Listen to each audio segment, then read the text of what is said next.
on the first day of the fourth edition of the Global Technology Summit. My name is Anu Singh, and I'm Deputy Director at Carnegie, India. It is our privilege, and has been, to provide this platform to discuss some of the most important issues of the day across the fields of data access, artificial intelligence, financial technology, and health technology. It is also our good fortune that we have some of the foremost domain experts in these various areas with us through the 3 days. A few quick housekeeping notes before I request our director to offer the welcome address.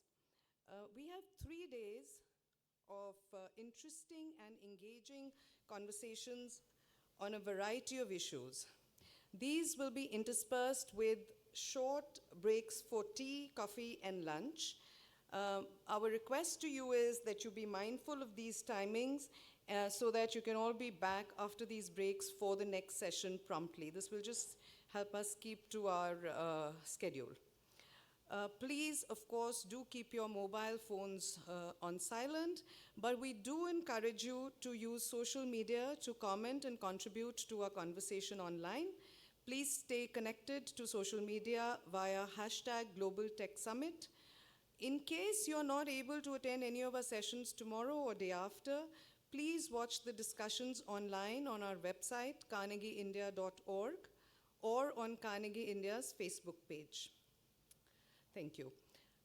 Given the number of brilliant minds under this roof today, we hope you will take this opportunity to interact with each other and with the speakers. Now it gives me great pleasure to request the Director of Carnegie India, Rudra Chaudhary, to deliver the welcome remarks.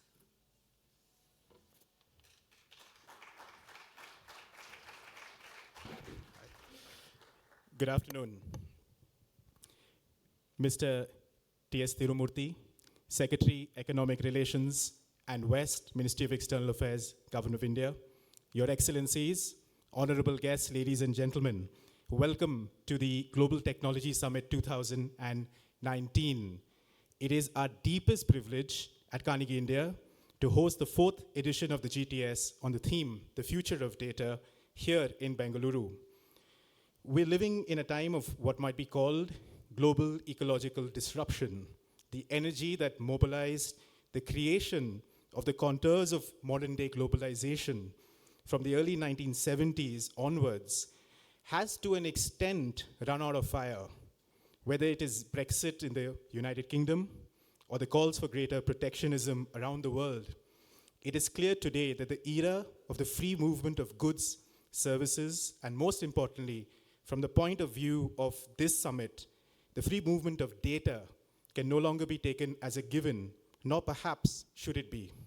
It is easy in this haze of these changing times to slip into unilateralism and exercise our more nativist instincts, to focus or refocus our collective energies on borders, controls, and homebound fiscal interests.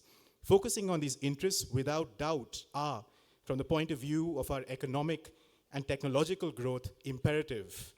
Yet, and as the largest open data market in the world, we in India are in a unique position at this point of time to design a future that works for us without losing sight of the need and the importance of the international. Perhaps the name of the game is balance, of building a data bridge between what our needs and requirements are to grow and to build our own future with global systems and partnerships that can help us get there. How exactly we achieve this form of what might be called data globalization is dotted with challenges and opportunities that we will no doubt discuss over the course of these 3 days at the Global Technology Summit 2019.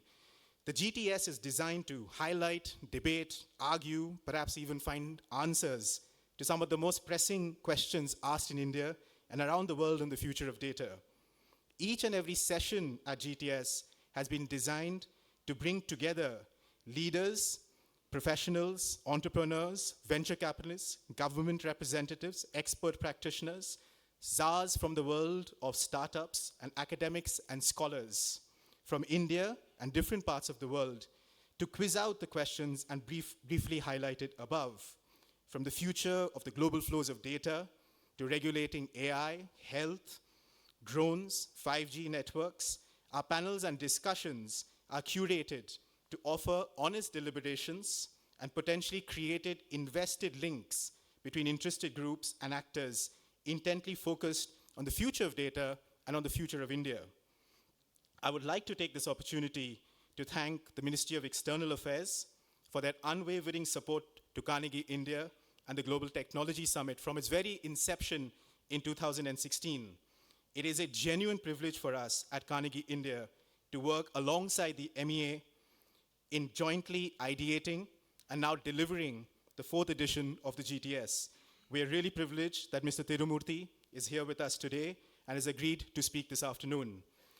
I would also like to thank our host state, the government of Karnataka, for their continuing support for all that we do in our Technology and Society program, as also, of course, the Global Tech Summit.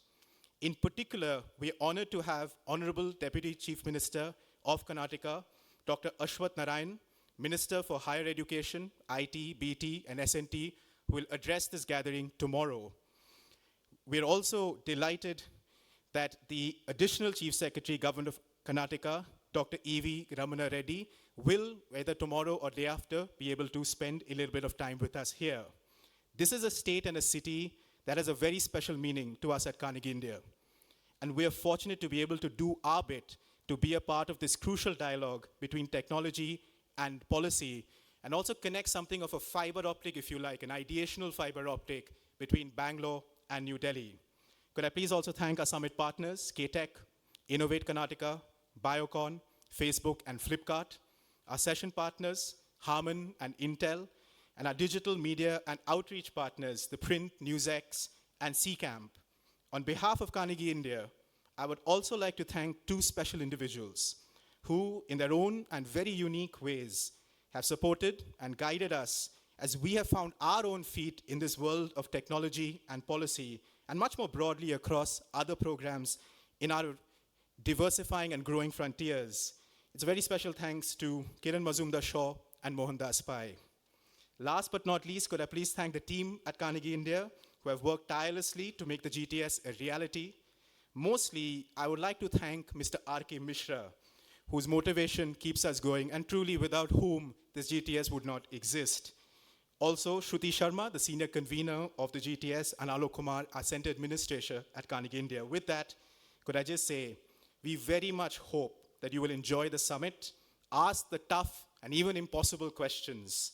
Our only plea is, while you do so, keep open the space for dialogue, allowing ideas to be contested, but also bloom at a forum that is really your space over the next 3 days. Ladies and gentlemen, could I now please ask Ms. Kiran Mazumdar-Shaw to say a few words and declare the summit open. She's someone who needs no introduction, a maverick entrepreneur, philanthropist, pioneer of India's biotech industry, and founder of Biocon, a recipient of the Padma Shri and Padma Bhushan. She was recently conferred the Lifetime Achievement Award by the Indian Council of Medical Research for her outstanding achievement in healthcare and contribution to the society at large, a founding trustee at Carnegie India, an inspiration to the country. Ladies and gentlemen, Ms. Kiran Mazumdar-Shaw.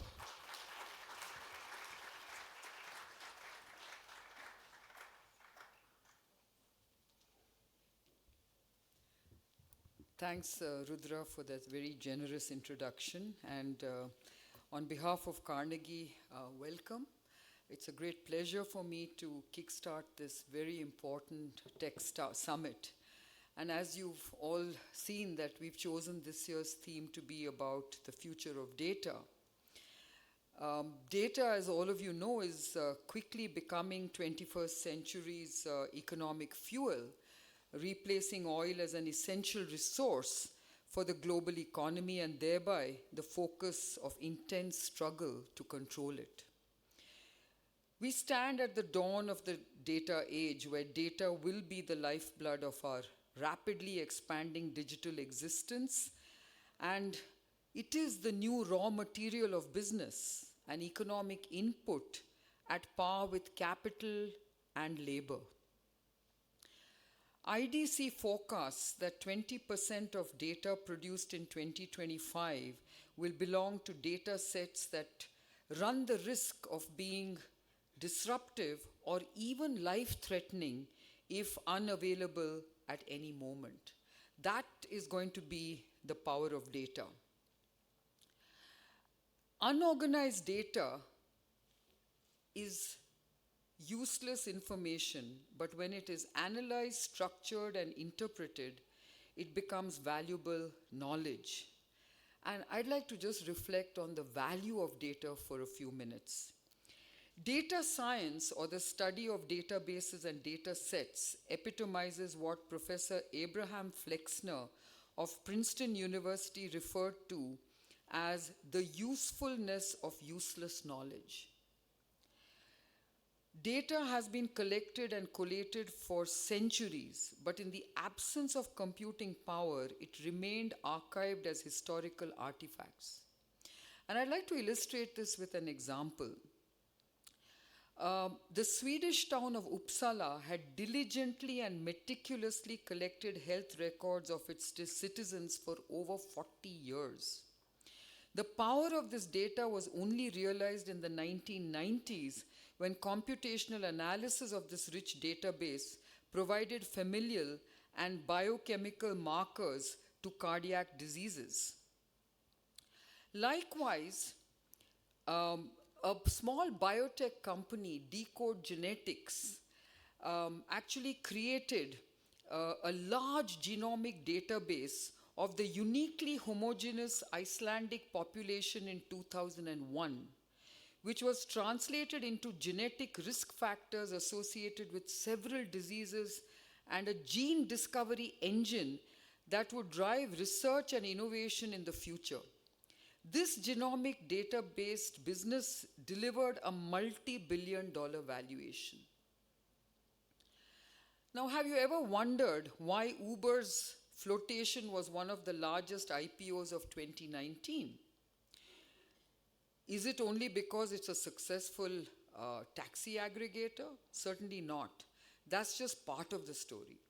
Uber's high valuation is also a factor of its ownership of the biggest pool of transportation data about car drivers and passenger demand for personal transportation.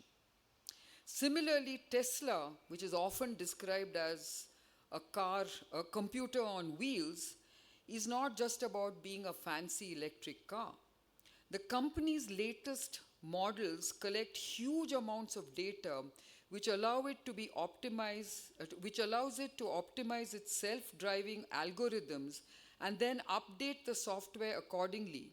From its early days, the company built its cars with systems that collect enormous amounts of data using internal and external sensors. By crowdsourcing data from its fleet of, close to 1 million vehicles, Tesla has been able to use much more powerful AI systems. Besides helping Tesla to refine its systems, this data holds tremendous value in its own right.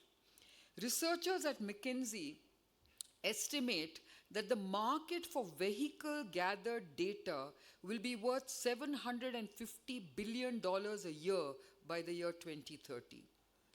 The digital economy has created unimaginable value from consumer data that captures insights and behavior of consumers and consumption across age groups, gender, ethnicity, and location. E-commerce has disrupted retail, healthcare, and financing. For example, Alipay boasts of being able to straddle both microfinance and mega finance on one platform. E-healthcare and e-pharmacies are disrupting the payer and reimbursement models, eliminating what PBMs or pharmacy benefit managers. Let me now revert to data science in the context of my own sector and talk a little bit about drug research. Creating a new drug from scratch is an expensive and time-consuming process. First, researchers must identify a potential therapeutic target. Then a drug that acts on that target is developed, tested, both on cells in a dish and in living animals. In order to be approved, this new drug must meet rigorous safety specifications and pass through highly controlled phases of human testing.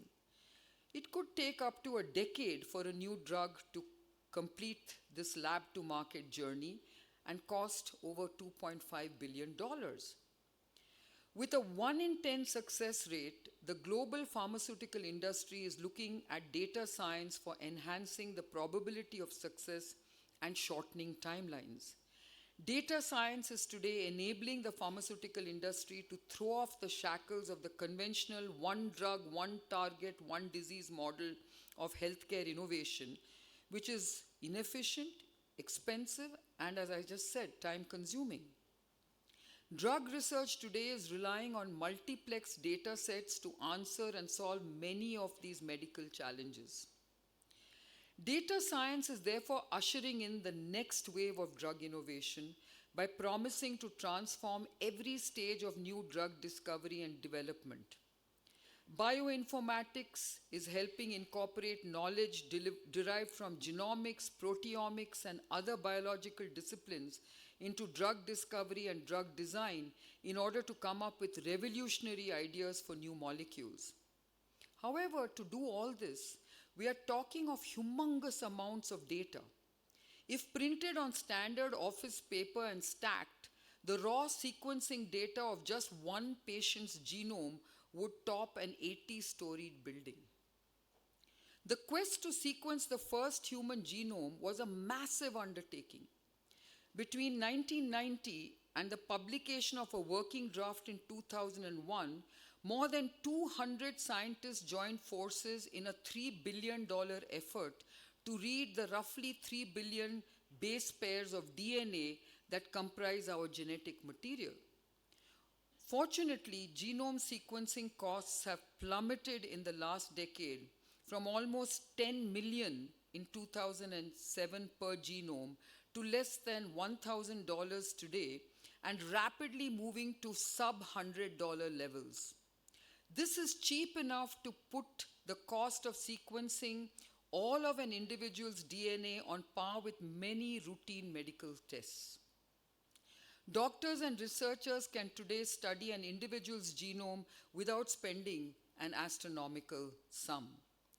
The availability of genetic information together with other phenotypic as well as medical information is helping to identify new drug targets by linking particular genes and their products to individual diseases. In addition to genomic data, other omics data have moved into the spotlight. Proteomics and metabolomics, as well as epigenetics and an integrated view of all of these disciplines are gaining more and more traction. On the other end of the spectrum, electronic health records and other patient-related information in registries, hospital administration databases, and payer databases are helping to establish real-world evidence for the effectiveness of a particular medicine. Data analytics is helping predict clinical outcomes, inform clinical trial designs, support evidence of effectiveness, optimize dosing, predict product safety, and evaluate potential adverse event mechanisms. Drug discovery research today is bringing together cross-disciplinary teams comprising biologists, chemists, clinicians, and data scientists.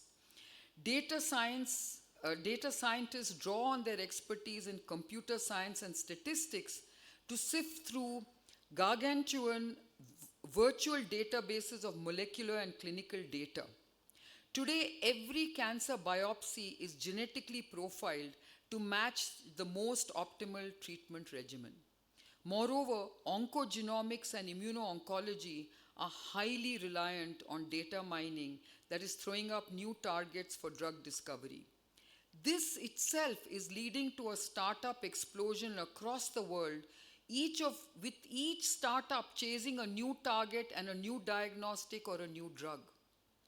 Gene editing technologies based on CRISPR-Cas9 and antisense or siRNA, or stands for short interfering RNA, rely extensively on informatics and data analytics to detect missing genes or flawed DNA. India is fast gaining global recognition for the quality of its data scientists who enable evidence-based decision-making. The ability of our data analysts has led to the emergence of decision science at the intersection of technology, business, and math, thus creating a new man-machine ecosystem. The exponential growth in the fields of artificial intelligence and machine learning is leading to a huge demand for highly skilled professionals. As more data analytics projects get outsourced to India due to a dearth of such skills across the world, we are likely to see a boom in this field in the years ahead. And India, therefore, has a unique opportunity to create integrated databases that cut across all the various areas and disciplines that I talked about. Additionally, plant genomics and plant chemistries can provide another powerful multiplex database.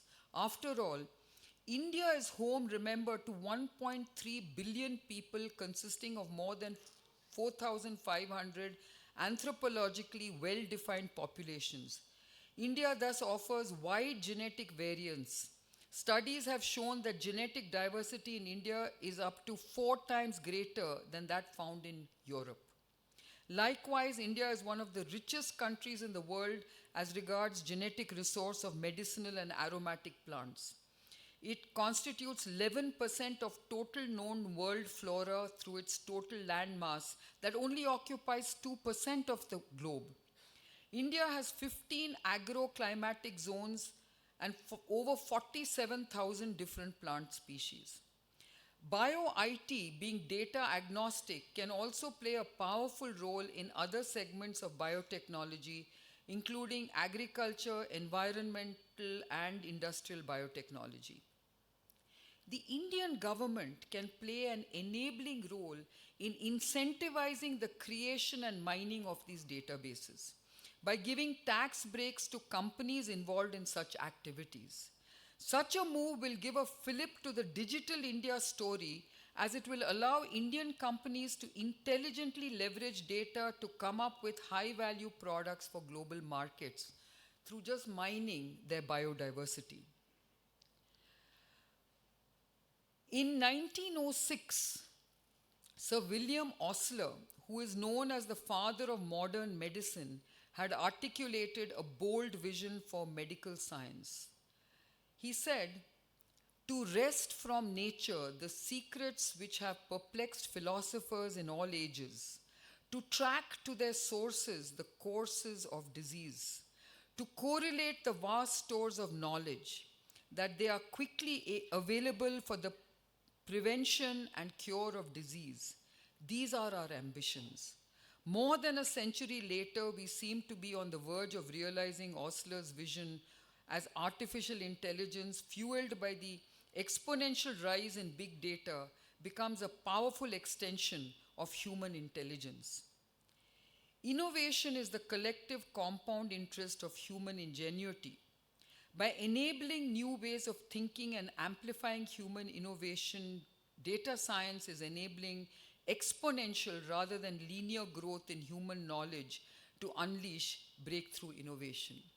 I do believe that when we are looking at the future of data, the trade blocks that we often talked about are going to be FTAs in terms of data and data sharing. I think with that, I'd like to declare this summit open. I really welcome you once again, and I'm sure you're going to have a very exciting few days ahead. Thank you very much.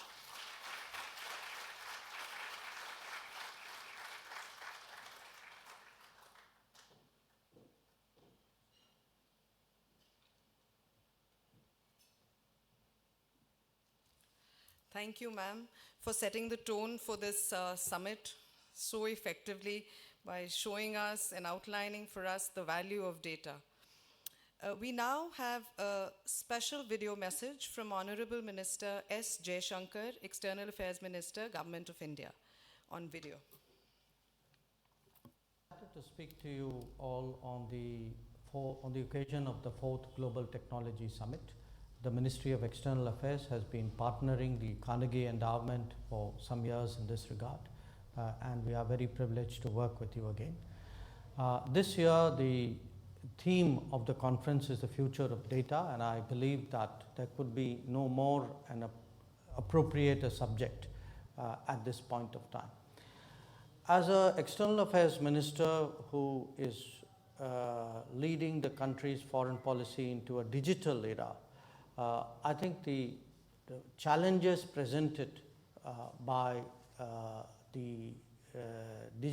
technology are something that really not just the professional diplomats but analysts and in many ways the larger community, the tech community, has to address very seriously. Obviously, from the foreign policy perspective, a digital era means a different method of communication, and in many ways perhaps even the agenda for a digital era is very different where foreign policy is concerned as compared to what you might call the analog era of foreign policy.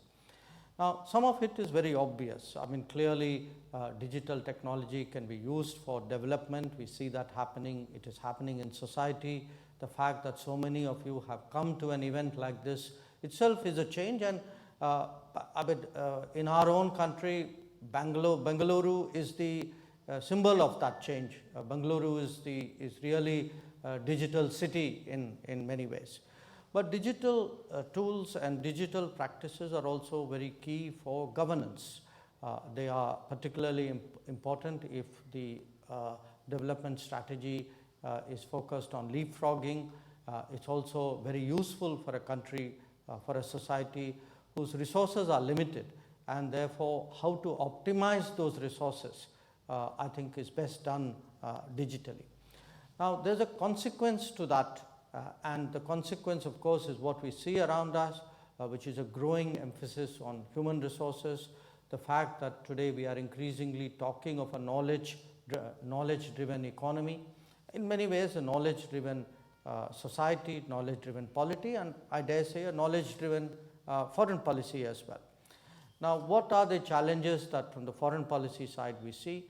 Part of it is, of course, issues like relating to data privacy, and here what are the best practices of the world and how do we contribute in different ways to the formulation of our own regulations and rules in this subject. There are naturally concerns about data security. I think these are today, when we speak of national security, today data security is a very important part of national security.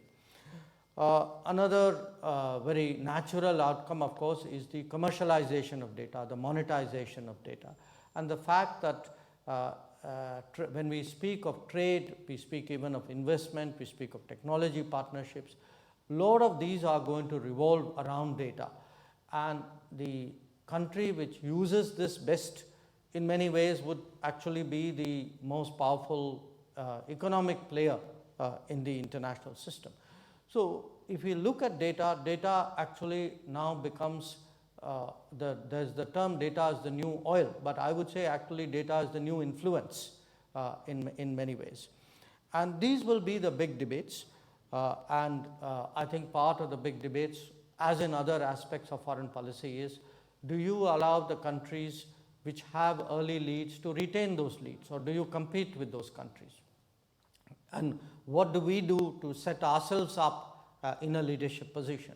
If our aspiration is to be a leading power one day, we have to be a leading power in also harnessing data. So these are some of the issues I think today which confront India. I am very glad that you will be debating these and other aspects of the digital era that we have entered. I convey my best wishes. I would have liked very much to be with you today, but in not being able to do so, a digital presence perhaps is a good way of in a sense conveying my support for this conference. Thank you very much.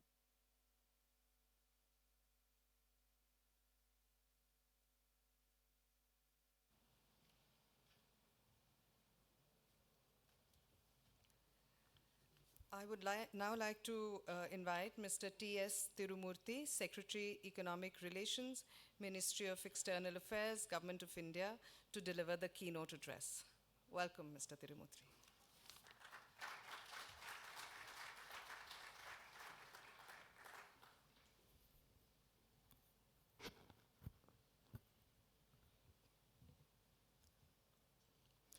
Shri Rudra Chaudhary, Ms. Kiran Mazumdar-Shaw, and distinguished ladies and gentlemen.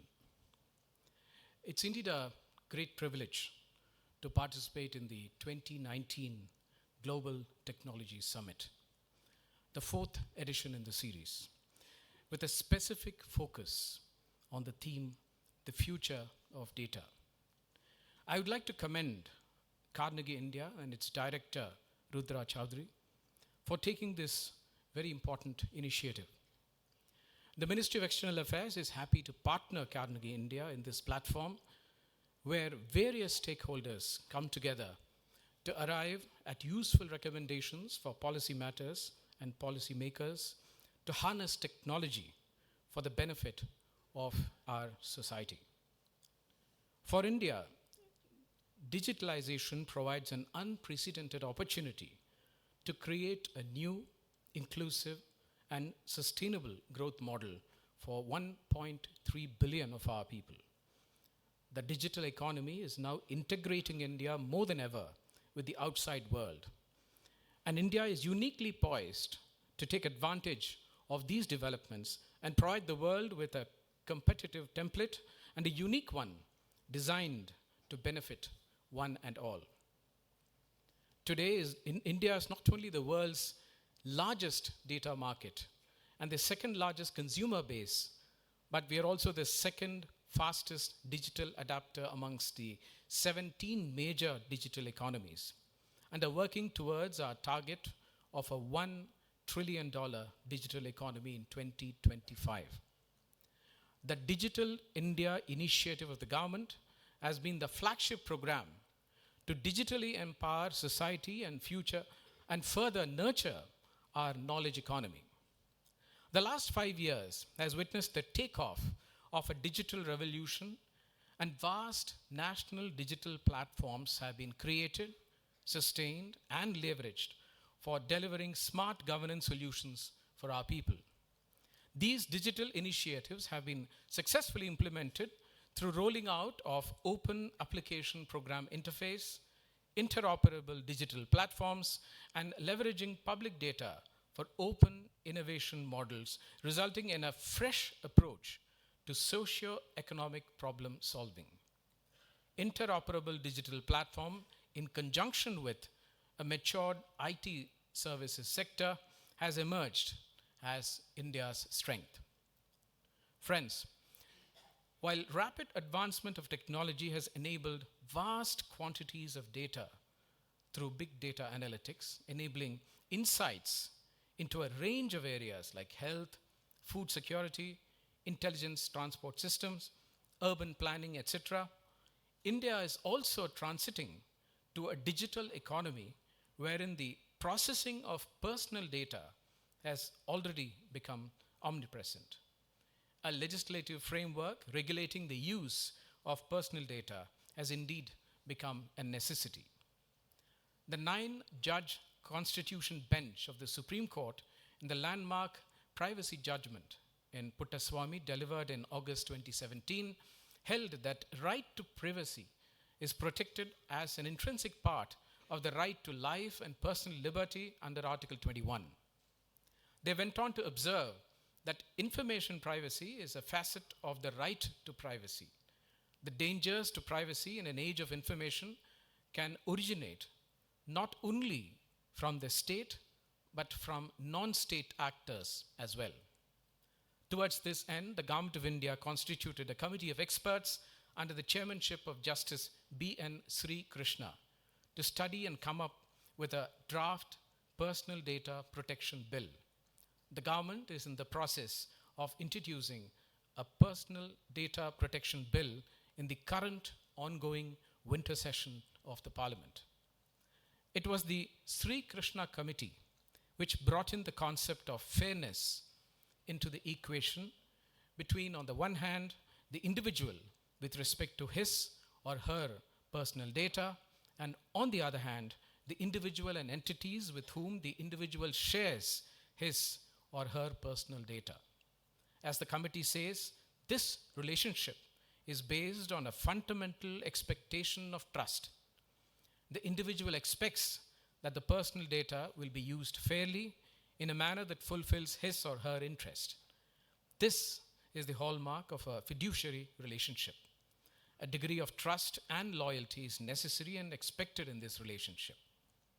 To embed this philosophical but essential construct into our thinking on personal data protection will be a qualitatively superior contribution to the way countries handle data protection.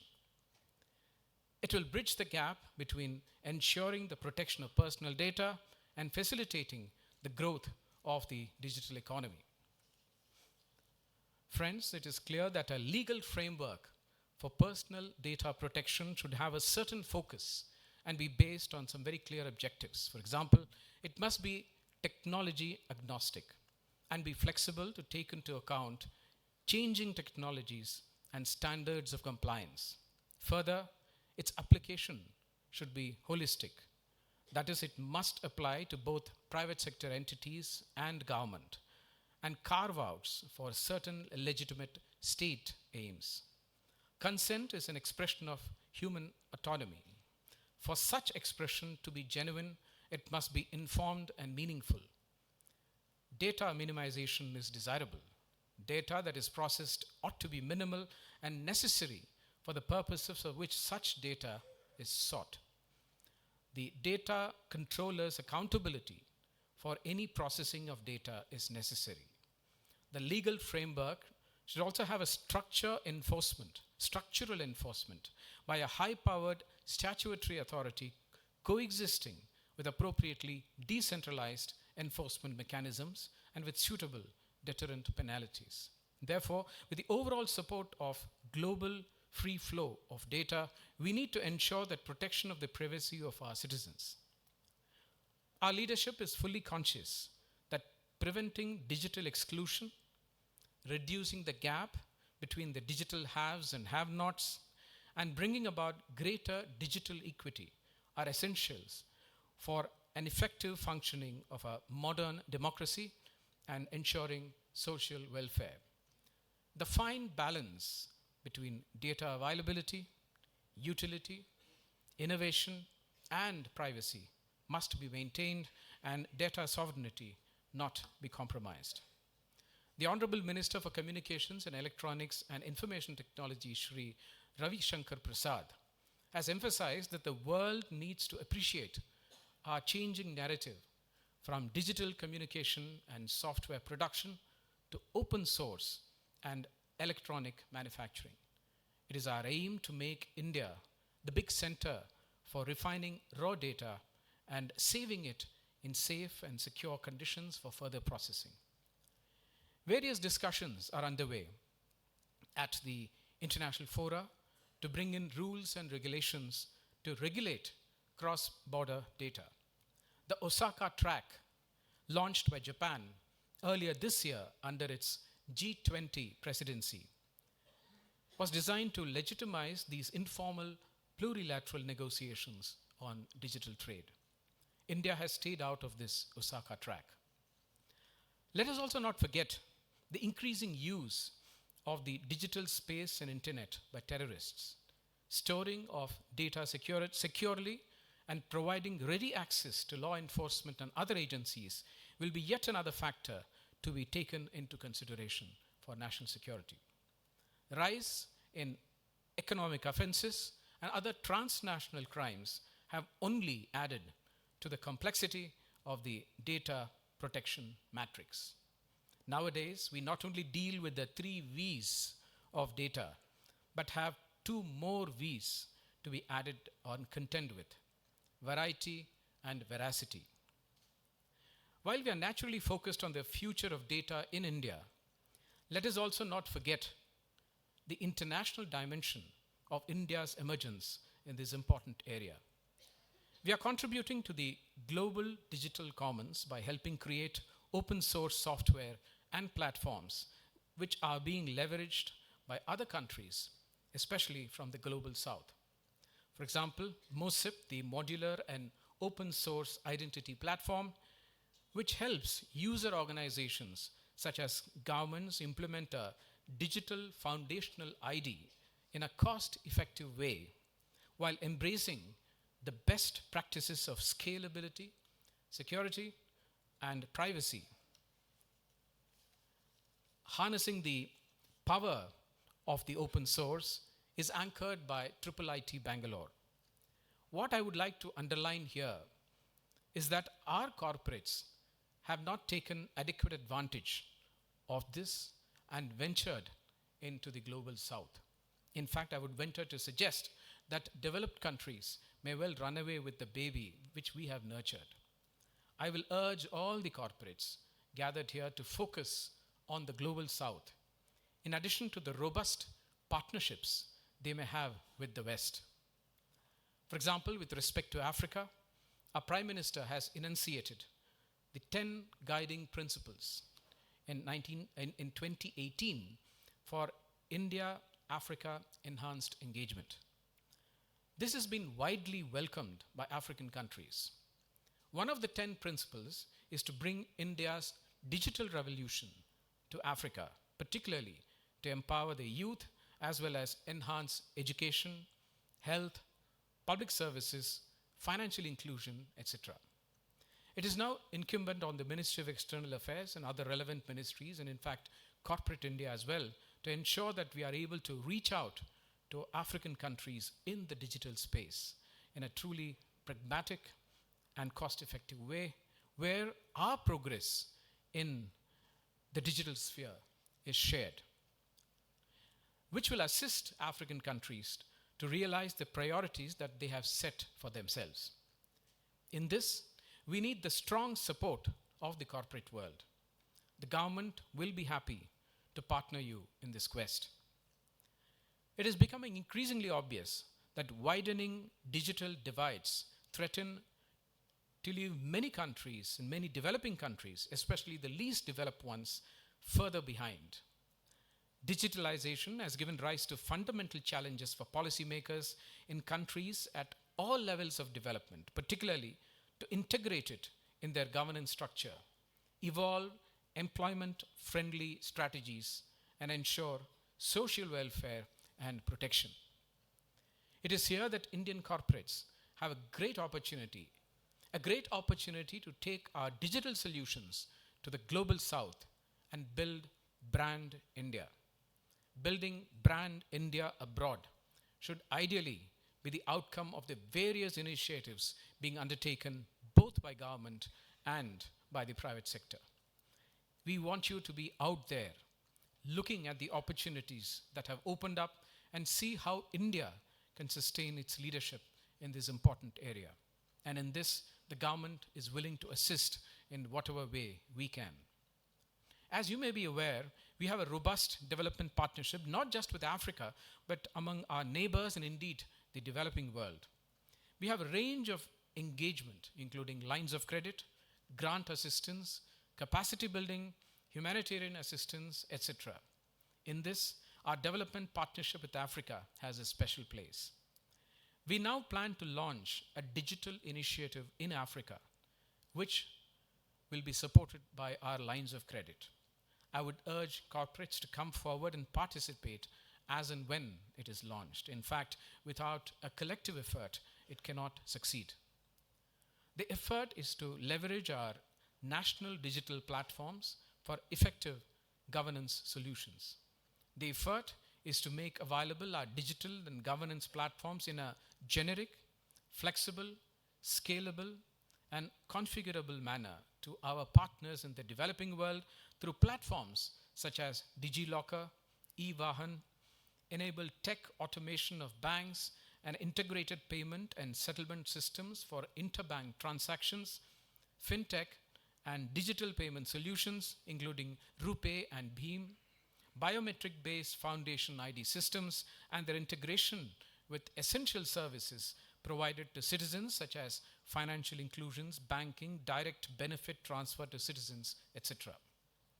Another aspect the Prime Minister had underlined is that not only will our development partnership be on terms that are comfortable and reasonable for our partner countries, but also ensure that we build local capacity, especially human resources, and create local opportunities. This is an area where India has been in the forefront over decades. And now we are focusing on sharing our digital knowledge as well with our partner countries. Many of you will be familiar with our iTech program, Indian Technical and Economic Cooperation Program, which has completed 55 years since its inception and has now around 10,000 participants every year from more than 160 partner countries. For iTech, our premium institutions like IIT Kanpur, IIT Madras, CDAC have designed courses on big data analytics to provide understanding of the big data domain. On the 7th of October this year, the External Affairs Minister, Dr. S. Jaishankar, launched inter alia the e-iTech courses for our development partners. Prior to this, we successfully ran a pilot e-learning course on big data analytics for 4 countries, partnered by IIT Madras, which will now be offered globally under e-iTech. In fact, at the same time, at the same event, External Affairs Minister launched the Tele-Education, Telemedicine Initiative, E-Vidya Bharati, Arogya Bharati, for all countries of Africa. True sustainability of any project or initiative launched comes in empowering the local population, especially the youth. And India is already doing this in the area of digital space for the global south. The time is indeed ripe for Brand India to be launched. Ladies and gentlemen, I'm confident that this distinguished gathering will discuss various aspects of data management policy, Industrial Revolution 4.0, cutting-edge technologies, and their impact on the lives of citizens, and how the government and industry can be better aligned to facilitate this transformation to create a free and fair digital economy that empowers of citizens. I thank Carnegie India and in fact the entire team once again for giving me this opportunity to share some of my thoughts. Thank you.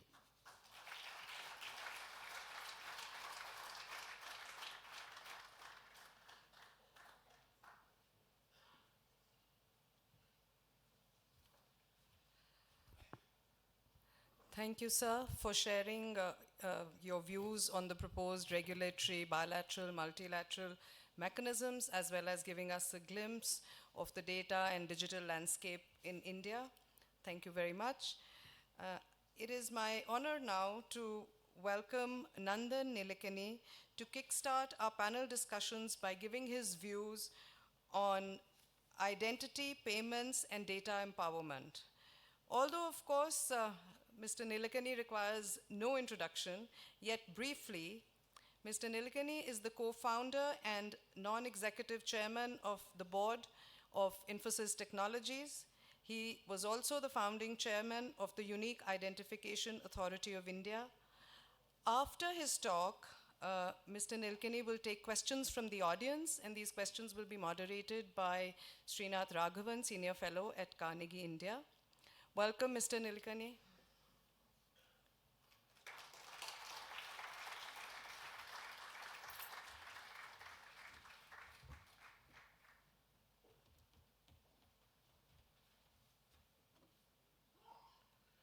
Thank you, and let me spend a few minutes talking about identity, payments, and data empowerment, because these are the 3 big ideas. Is this on? Hello? These are the 3 big ideas that we have built in India over the last 10 years. And I will speak in the specific context of financial inclusion, but it's really bigger than that. Is it okay or?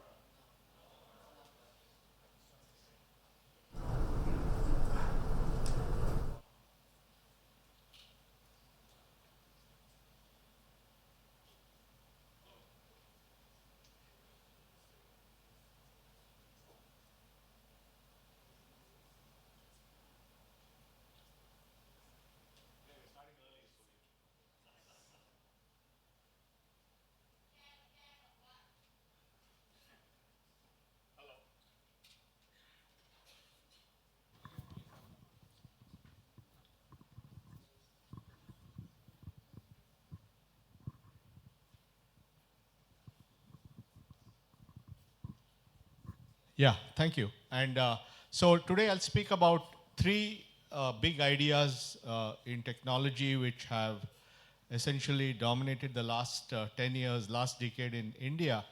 And they are identity, payments, and data empowerment. And I'll walk you through what's been happening and what are the strategic implications of that. I'll speak in the context of financial inclusion, but frankly, these technologies are horizontal. They can be used for other things, but I'll talk in terms of financial inclusion. Now, the challenge in India in financial inclusion has been threefold. One is access. How do you bring 1 billion plus people into the financial system?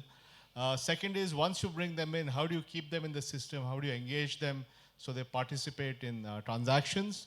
And finally, something very important and unique which India has done, which is how do we empower people with their own data so they can leverage the data for their own benefit without compromising privacy and so on. So that's the three big challenges.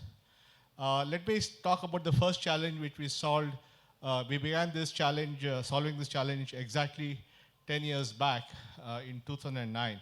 Now, if you look back in India in 2008, only 17% of the population had bank accounts, and therefore financial exclusion was pretty rampant. Now, this is the trend line of people with accounts to GDP. This is a global research done at the World Bank. And basically, the argument was that the penetration of financial services is directly linked to the growth in GDP, and India was somewhere there on the trend line. And this was in 2011. In 2018, the penetration of bank accounts in India had gone from here to there. That was a pretty steep rise. About 330 million new people got bank accounts. And if you look at where that was on the normal trend line, this would have taken 46 years. In other words, something which would have taken 46 years under the normal course of things took 8 years. And that is the acceleration that happened in the last decade. And this happened for three reasons. Of course, one was political will. The previous government, and even more so the current BJP government, took a huge interest in financial inclusion. They launched the Jan Dhan program, got everyone to open bank accounts and so on.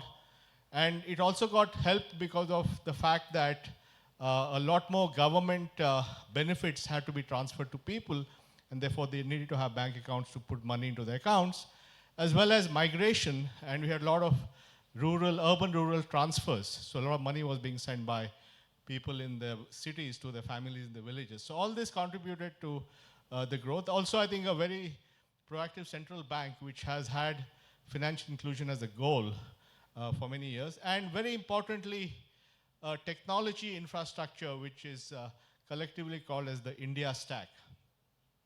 Now, the India Stack has three parts to it, and that's what I'll talk about today. The first is identity, which is giving everyone a unique ID and essentially saying, I am who I am. This is to prove that I'm John, kind of thing. And that includes the Aadhaar ID number, the eKYC, which is essentially a way to electronically open a bank account or get a mobile connection, and a way to digitally sign documents called e-sign. A payment layer, which allows interoperable payments, and I'll explain a little more. And we have it both in something called UPI, as well as the Aadhaar system itself enabled payments both into bank accounts using the Aadhaar payment bridge, and withdrawal from bank accounts using something called the Aadhaar-enabled payment service. And the third thing in this is the data empowerment layer, is how do we use data for the benefit of people or for their own benefit. And for example, we have the DigiLocker, which is used by many of you to keep your driver's license and so on. And then there's the account aggregator. So identity, payments, and data empowerment were the three big things that were built in the India Stack. And this is not something built at one time. These were built over the years. So we had Aadhaar, which was launched in 2009, eKYC in, say, 2012-13, e-sign in 2015. Payments also, we had multiple versions. The latest payment thing was in UPI was in 2017. And then we had the DigiLocker, and the latest thing, the account aggregator in 2019. So what's important to realize that this was not done in one day or 1 year. It was done over a decade, but it was done in a way that it was a strategic set of layers, each built on top of the other. So what you have today at the end of 10 years is a very sophisticated set of capabilities, all architected and designed to be rolled out across the last decade. And importantly, this is at population scale, which means that it is designed for 1.3 billion people to use, and is designed to have billions of transactions every day. Now, the first thing was identity, and once again, there's a correlation between identity and bank accounts. In other words, because of the requirement of KYC, what's called know your customer, you need to identify a person before he or she can open a bank account. Now, this thing became more stringent after 9/11 because of the concern of money laundering and terrorism financing. And therefore, the world, around the world, they passed laws under the Prevention of Money Laundering Act, which were designed by the Financial Action Task Force, which it made it even more difficult for people to open bank accounts because they had to do a KYC. So the direct relationship between identity and KYC, and therefore having to solve identity was very important even to get them to open bank accounts. And the Aadhaar system is a very simple system. It's a very minimalistic system. It's a 12-digit number. It keeps very basic information like name, address, date of birth, and sex. And it has your unique biometric features like the fingerprints, iris, and face to establish uniqueness. Because the fundamental challenge we had 10 years back was most people in India either did not have an ID or had an incomplete ID. And therefore, the task of giving each one an ID required you to biometrically deduplicate to make sure that everybody got a unique number. So this is the Aadhaar enrollment, issuance. The Aadhaar enrollment began in 2010. By 2011, we had 100 million people in the system. And by 2016, we crossed 1 billion people. And currently, it's 1.23 billion people on the Aadhaar system. Now, it is used for two important ways, KYC and authentication. Authentication is just using Aadhaar to verify that you are the person you claim to be. And KYC is to actually use Aadhaar to also open a bank account and so on. And the bulk of the usage of Aadhaar is in authentication. And since inception, the authentication has been done 40.5 billion times. So this is real scale of authentication. And the type of authentication has been different kinds of authentication, including biometric, OTP to your phone, or just a demographic authentication. And this is about 1.2 billion Aadhaar issued, 33 billion authentications, 7.5 billion KYCs. And using the direct benefit transfer thing built on top of Aadhaar. And this was an important thing because this was a joint project of the UIDAI, of which I was the chairman, which built Aadhaar, and a company called NPCI, National Payment Corporation of India, which is a non-profit company which is owned by the banks. And very coincidentally, both the UIDAI and NPCI were set up in the same year, in 2009. So both were startups in the broad government public sector space. So right from day one, we were able to work together to make this happen. So we built a direct cash transfer system. So India runs the world's largest direct cash transfer system, which has done about $32 billion of transfers from government into individual bank accounts. And today we have about 647 million Aadhaar-enabled accounts, which means bank accounts linked to the ID, which is a fairly stupendous number. And it has also helped in increasing inclusion. One is, of course, the number of accounts went up by 45 percentage points, but also all the marginalized group gaps has decreased.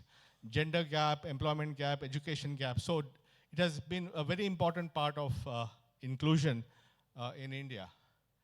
Now, just a few days back, a report was launched called the State of Aadhaar Report. This was a report prepared by the consulting firm of Dalberg and supported by the Omidyar network.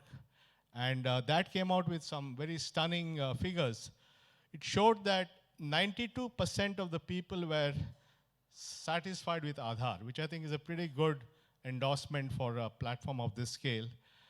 It said that for 8% of adults, Aadhaar was the first ID ever.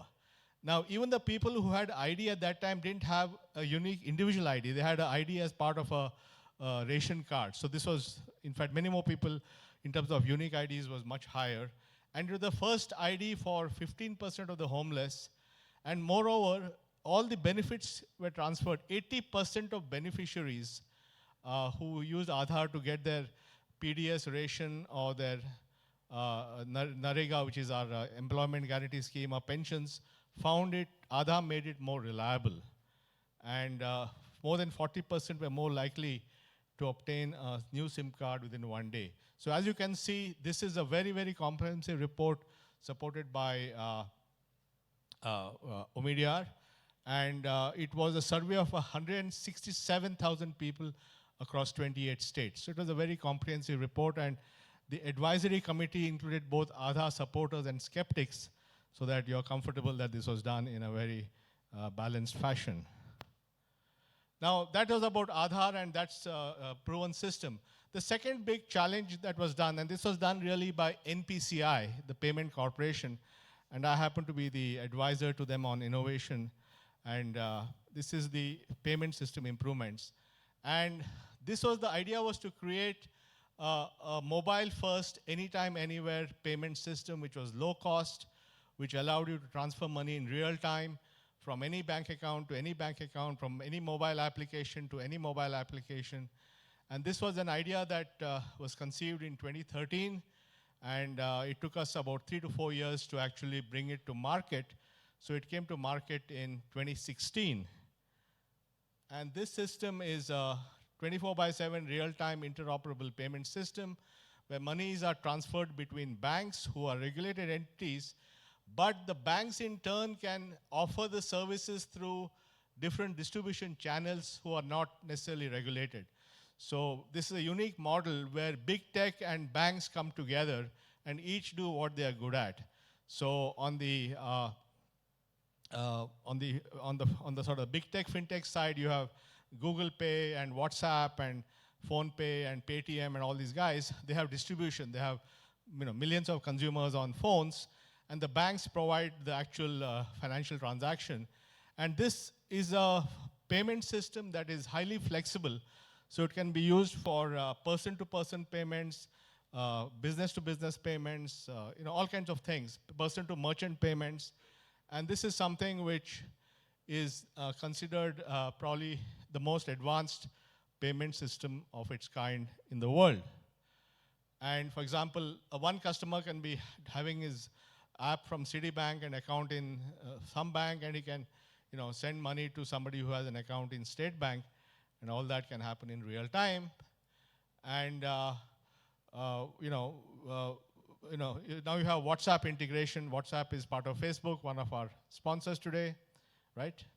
So, but WhatsApp has not got the permission to fully launch this yet, so they've done a pilot for 1 million users, and as they sort of work through their issues with the government, hopefully they will get approval at some point, and once that happens, you'll have 400 million people on WhatsApp who can make payments from their phone, and that will add to the already thriving and competitive market which has with Google Play, with PhonePe, Paytm, and Amazon Pay, and all that. So it's really a very exciting and sort of a very dynamic and competitive market that has emerged. So UPI was about 4% of payments in 2017-18, digital payments. It already has gone up to 17% of payments in 2018-19. So this is the fastest growing payment system in India today, digital payment system. And you can see the growth of UPI transactions. And last month, the month of November, UPI did 1.2 billion transactions. Now think about it. This payment system did not exist till May of 2016. In October of 2016, 1 month before demonetization, it did 100,000 transactions. So from October 2016, 100,000 transactions. In October 2019, it did 1.1 billion transactions. That's the scale at which this platform has scaled up. How many people here use UPI? All right. That's pretty good. I won't ask which platform you guys use so that. Okay. Now comes to the third part, which is really the even more exciting because, I think we solved identity with Aadhaar, we solved payments with UPI, and this is something we call as data empowerment, is how do we leverage, how do we enable individuals and small businesses to leverage their own digital footprints for their own benefit. Now this is a very important strategic point because in the era of massive data, data is used by companies. So companies like Facebook and Google use data, advertising and so on, or data is used by governments, surveillance and catching traffic guys crossing the signal and so forth. But how do we leverage data so people can take benefit from their own data? And that's what this is all about. And we have in India come out with an architecture where the individual is at the center of things. And this is using a set of things, including a new kind of regulated institution called the account aggregator to rebalance the whole thing. Now, the account aggregator is a licensed entity. It's right now being designed for the financial system, but tomorrow it could be designed for the healthcare system or any other system. And the account aggregator acts on your behalf, and you give consent to the account aggregator to get your data from some source. Now, in the financial system, the source is called as a financial information provider. And you get that data and send it encrypted to a potential user of that. And that's called as a financial information user. So think about it. A consumer or a small business can request for his own data from a provider and send it safely, securely, encrypted to a user. And when you do that, you can also give what we call a consent artifact. A consent artifact is telling the user on how they can use the data that you give. You can say, you can use the data once only, and then you have to destroy it. Or you can say, you can keep it for 1 week. So you're actually programmatic consent. This is not a 7-page terms of agreement where I say I agree. This is a programmatic consent so that you can say exactly what you want. And the account aggregator cannot read or resell the data. So they purely act as a switch to move stuff. And this is something very, very powerful because around the world, the big issue is how do people use their own data? That's the biggest issue that is being sorted out. Now, in the US, there's not much happening. There's mention of that in the Dodd-Frank Act, but nothing much has happened. In Europe, you have, on the privacy side, you have GDPR. On the payment side, you have PSD2, Payment System Directive 2, which says how banks should share data. In UK, you have open banking. But nowhere in the world do you have a comprehensive architecture which allows you to share data across financial providers. It could be insurance companies, banks, mutual funds, pension authorities, and for a variety of purposes, be it banking, wealth management, whatever. So this is really a very, very advanced architecture, and India is the only country which is there. And it's not vaporware, it is not PowerPoint, it is real. We already have 7 account aggregators who have got in-principle approval from our central bank. 1 has been given the license to operate. We have about 10 leading banks and NBFCs which are going to become financial information users and providers.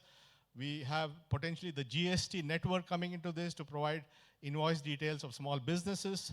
So this is going to see in the next year or two.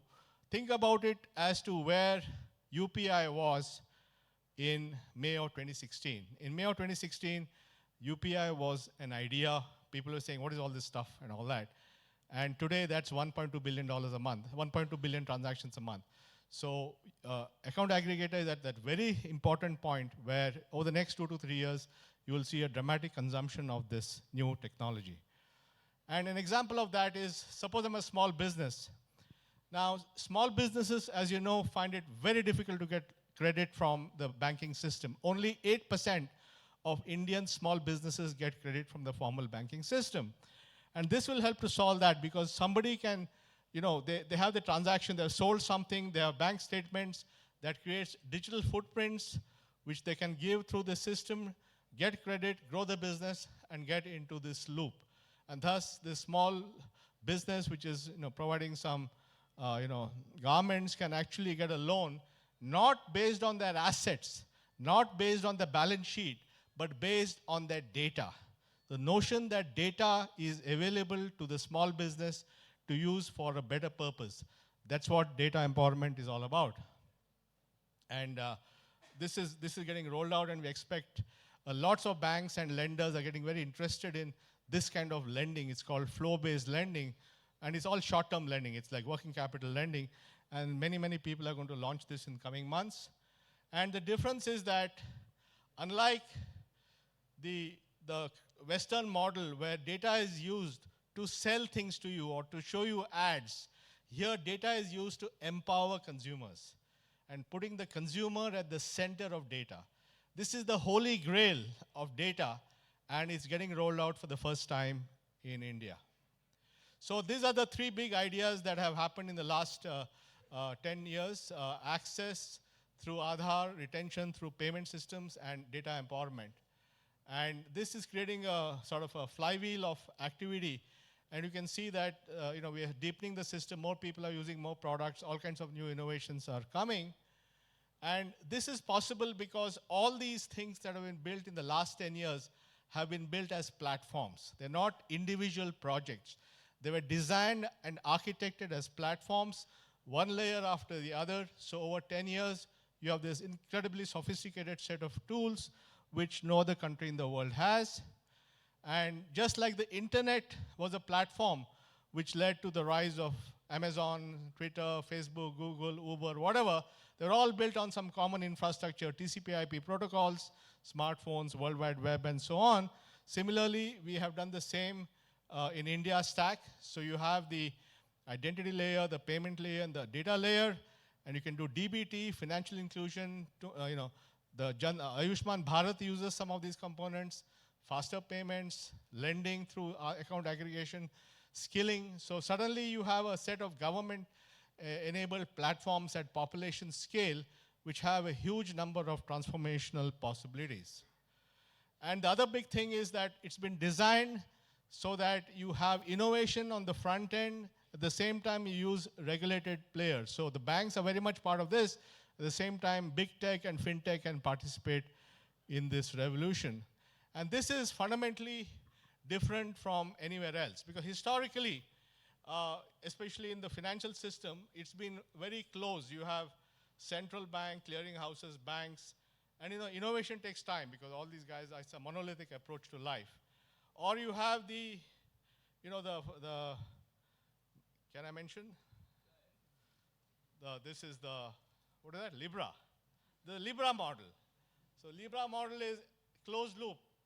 A bunch of guys in Switzerland will go and create some currency and use that. So this is neither the old model, which is slow, or the proposed Libra type of stuff. This is fundamentally an open architecture which allows banks and non-banks to coexist in a very synergistic way. And this is the heart of what we have done in India, is using public goods and thinking through how to work in a regular environment at population scale to bring huge transformation. And therefore, we resolve the trade-off between regulation, innovation, privacy and personalization, ease of use, and fraud prevention. So it's like squaring the circle on these things. Now, a lot of this has been possible because of iSpirit, which is a think, do, tank. Sharad Sharma, the co-founder, is sitting here. And basically, it's a bunch of committed volunteers who are working with the government and other institutions. Of course, the government is the owner of all this. So they are really the guys who have built all this, but helped by technology guys from outside. And this is a volunteer-driven thing. And this is something which we think has been very important. No money, no public money, no MNC money, only volunteers, no conflict of interest, all that good stuff. And many, many countries around the world have asked me, why can't we have something similar in our country? Because this is what we need if we're going to use technology for good. So iSpirit has played a big role in all this. And we think this is possible anywhere. We already about 20 countries are looking at these technologies to implement in their own countries. And we think that over the coming decade, we'll see a lot of use of this technology around the world. Thank you very much, and I'll be happy to take questions.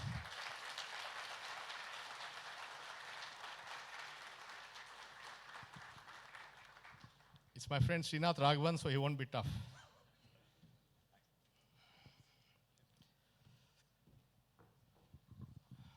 Thank you, Nandan, for that remarkable talk, which walked us through what seems to be actually also quite an unique thing, possibly in India's own history, right? Which is an attempt at bringing together strategic vision, technological innovation, and robust implementation. I mean, and You're the historian, so you're telling me whether it's not been done. Yeah, and it shows what can be done when you have a population scale married to these kinds of technological platforms. So it's a fascinating thing, and you've touched on so many things which are of importance today. But let me just open up for questions from the audience. You can just draw your attention. Just yes, introduce yourself. Gentleman there. We can start with you, sir. Please introduce yourself. Keep your questions short, because I'm sure a lot of people want to ask Mr. Nilekani. Very good evening. This is Ajay. Sir, can you just share the thought about linking biometric to election ID and for any airport boarding pass, that kind? What are the positive and negatives and implementing challenges? Thank you. Well, I mean, I think on the airport side, they're already doing some of that in the airports. And it's really a question of how well it's done, how the data is stored, whether it's shared. And there are a lot of security and privacy issues. On the election side, I think you could use Aadhaar to deduplicate voter IDs, because the challenge we have today is many people have multiple voter IDs. They get them from different cities and often go and perhaps vote twice or whatever. So I think you can use it to deduplicate and make sure you have only one ID, and you should be able to port it whenever you move your home. But I would not recommend it for the actual act of casting the vote, because the act of casting a vote should be anonymous, and you should not have it digitally. Or if it's digital, it should be inside a EVM which is not connected. So I think while I would consider it for deduplication of voters, I wouldn't recommend it for the actual act of voting.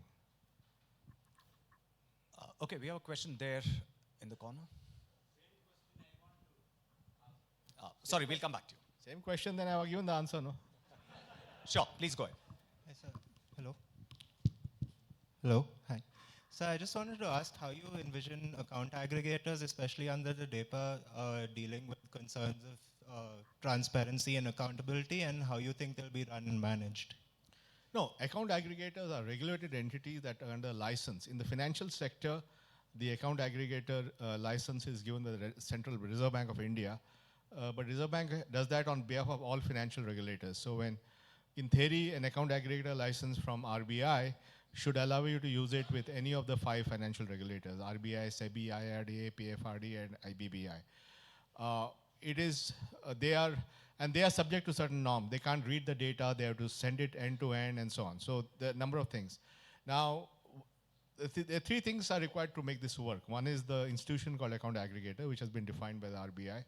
Second, you need a technological infrastructure which allows 1 billion people at scale to be able to get small packets of data from different sources and give it to different destinations. And that we have that because of all the other stuff we have built. And third, and most importantly, you also need a law. And as you know, today it's a good coincidence because the new data privacy bill has been tabled and approved by cabinet, and I assume it will be brought to parliament soon. And that will complete the puzzle, because that will have, I assume, I have not seen the bill. You can ask Justice Sri Krishna tomorrow, he'll be here. It should have the sort of requirements that say people are entitled to get their own data back. So there's a law, there's 4 things. There's law, which will be the Data Protection Act. There's regulation, which is the central bank. There's an institution called the account aggregator. And there's technology at scale. All the 4 are required to make this work. The lady at the back there, next to the volunteer. Yeah. Yes. Hello.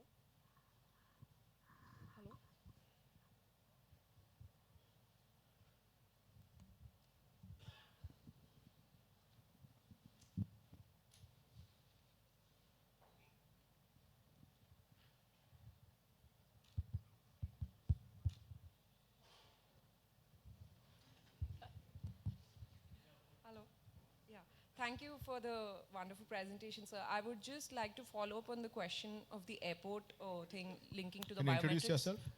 I'm Saraswati. I'm a research associate at National Law University, Delhi.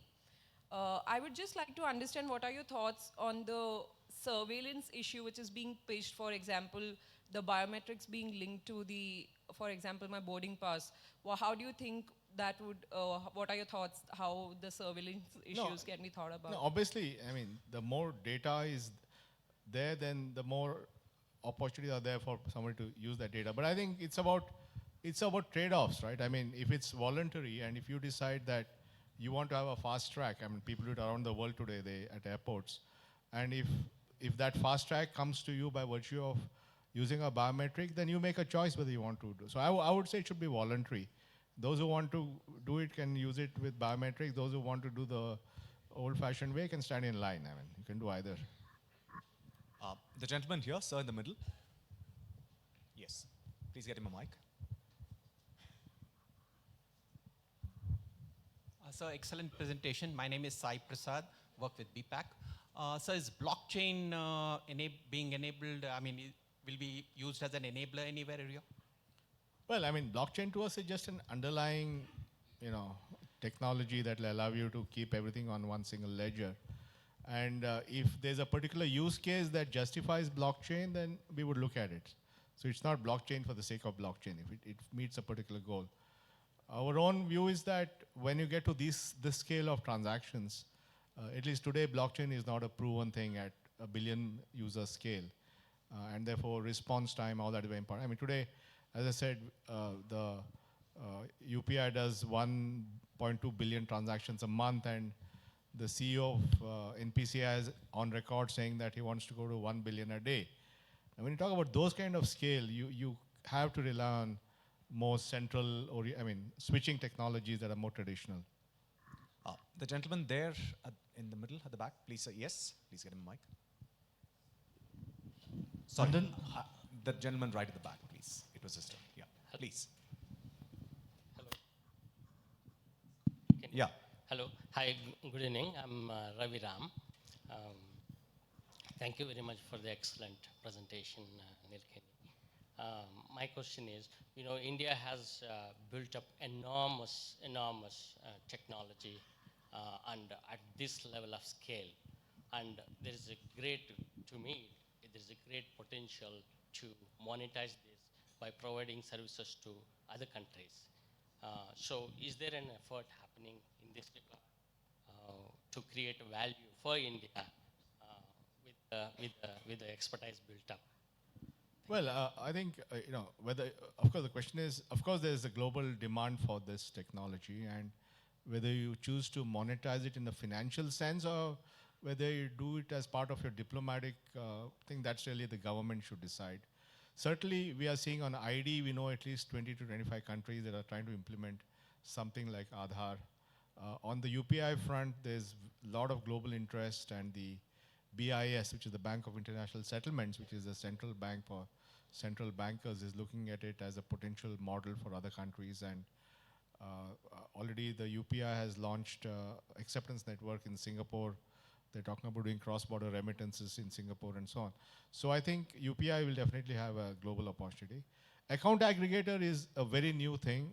Most people in the world haven't fully put their hands around what this means, because the Western issue still is, what do we deal with these guys, monopoly, interoperability, antitrust. So they're in their own elections and all that. So I don't know who all are actually looking at what is a future alternative way of doing it. We hope to show in India that there is an alternative way of taking data and putting it in the hands of people. And I think once we prove that at scale in the next 2 years, then I think there'll be a lot of interest globally. We had a question here. Yes.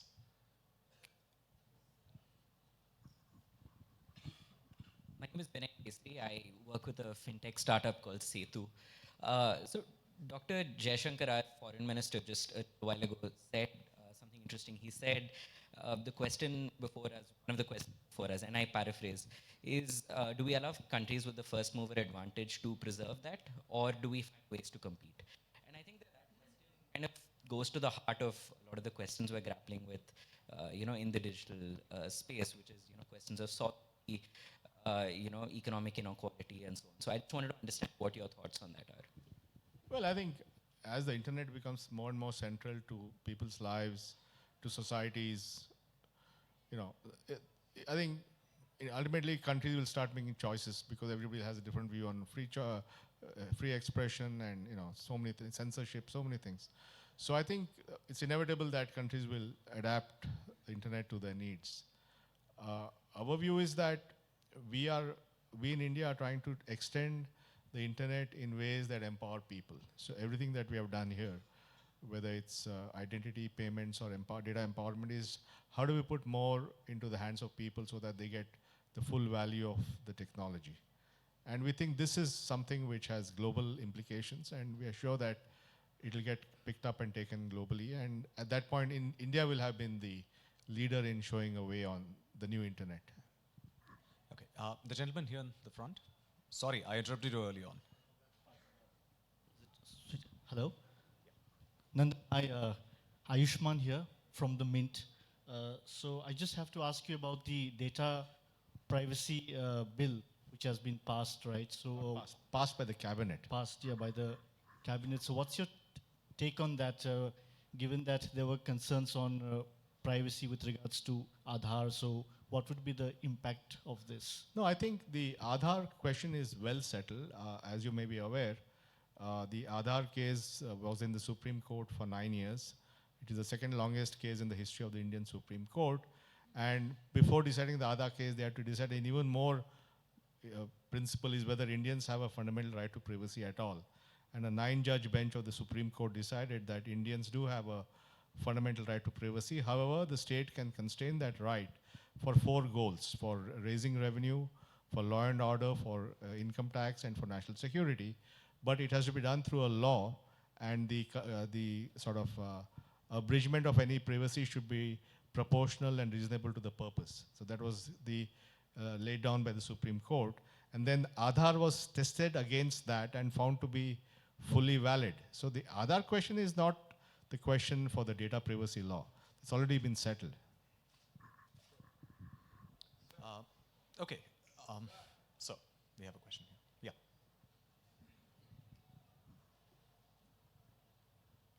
My name is Harsh Mandlik, formerly associated with Accenture and NASCOM. Nandan, the account aggregator concept is radical and seems to offer hope, because even in the US, when I use a service and I check off my consent, I really don't go through 50 pages of what it really means in the fine print. In India, it's still Wild West.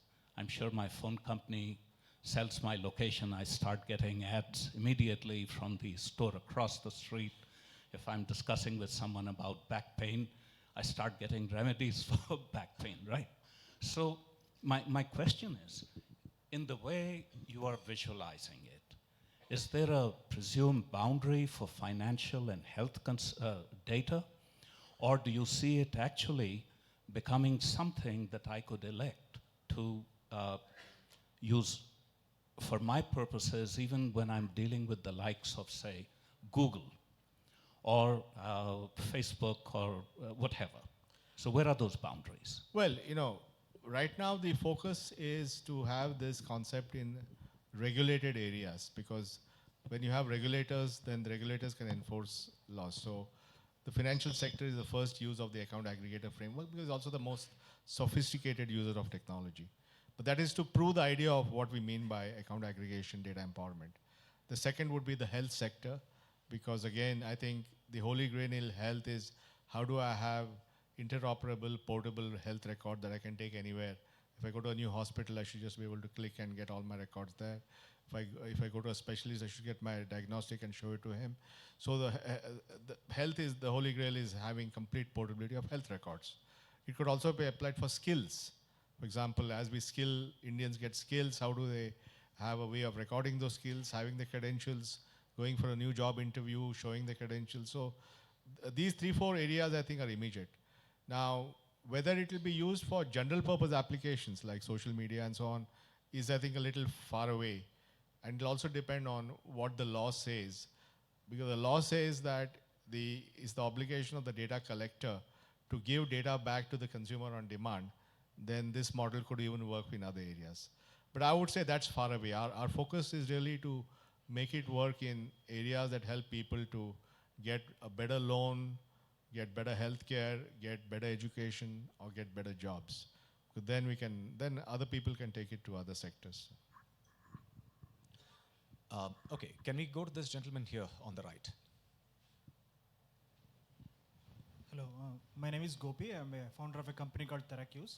So one thing is, during the course of like 2016, there was a demonetization happened. Do you think that triggered the digitization, or what is your take on that? No, definitely demonetization brought a huge focus on digital payments and accelerated the sorting out of technological and regulatory bottlenecks for digital payments, as well as investment in creating more acceptance networks, lowering transaction cost, and so on.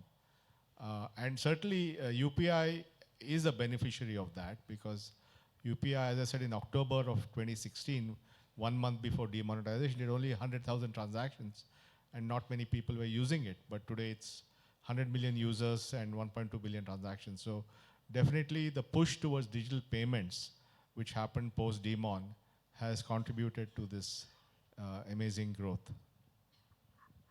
Okay, we have a question here. Hello. Hi, I'm Matt Sheehan. I study the U.S.-China technology relationship at the Paulson Institute. And when comparing the different models for payments, sort of the closed regulatory model, the closed Libra model, and the India stack model, I was wondering if you could comment or compare and contrast that to the way that digital payments emerged in China, where it came out of individual companies, rapid growth hooked into the regulated system. Yeah. Actually, when you look at how payments have evolved in the world, there are 4 or 5 different things happening, right? One is the classic Western model, which is North America, Europe, has been card-based, because cards were launched 40, 50 years back, Diners Club and Visa, MasterCard, Amex, Discover, all that stuff.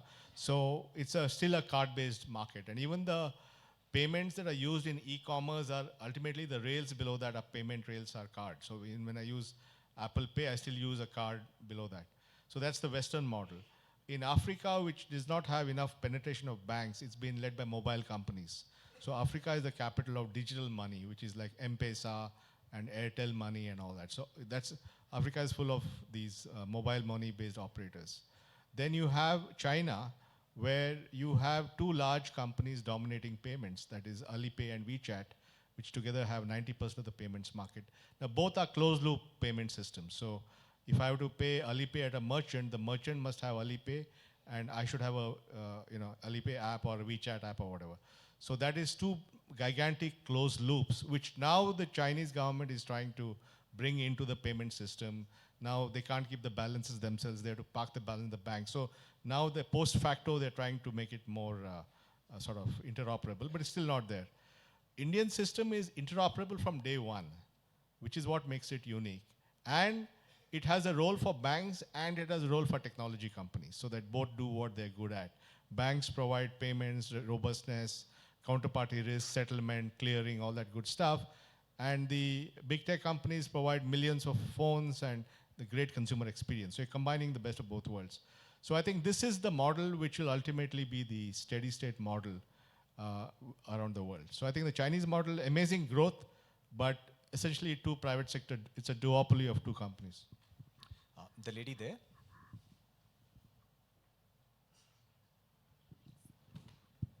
Hi, my name is Smriti. I work as a researcher at NIPFP in Delhi. So I found it really interesting that, you said back in the day UIDAI and NPCI were like startups. And if we look at Silicon Valley, one of the mottos we've heard is move fast, break things. Do you think any of that philosophy might have, translated into the early days? And in terms of participation processes, would you think anything could have been done differently? No, I think there was a lot of care, because this was large public projects. So it's not like a startup in the sense, it's not a startup where nobody made money, first of all. So it was built in the public interest. So I think, but certainly it had to be done iteratively. You cannot, so our first version of UIDAI was launched on September 2010, and then we went through 3 or 4 versions of it.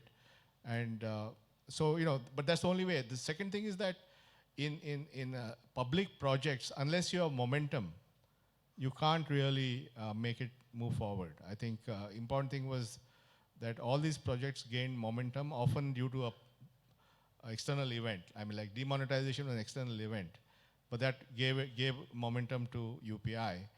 And the fact that even though there was a change in government, the new government embraced Aadhaar because they saw the value in both inclusion as well as improving the efficiency of distribution. So I think when you do these public projects, you have to be obviously careful about making it robust. At the same time, speed is of the essence. Speed leads to momentum, which leads to success. So I think that's very important. Today, for example, when we look at account aggregators, we believe that it will get momentum because of the current state of the financial industry, where we have all these NPAs and this and that happening, and therefore we have a slowdown in lending. And we think that if the account aggregator framework is used for lending, then a whole new class of small businesses will get access to working capital, which will help in taking the economy to higher growth. So there is a situation now where account aggregator actually will be quite fundamental to getting the economic growth going at a faster pace.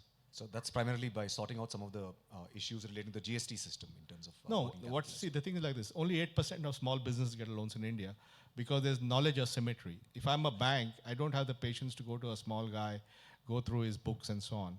So they don't get loans. Now what happens tomorrow is that we have 11 million businesses on GST, which includes 6 million B2B businesses and 5 million consumer businesses.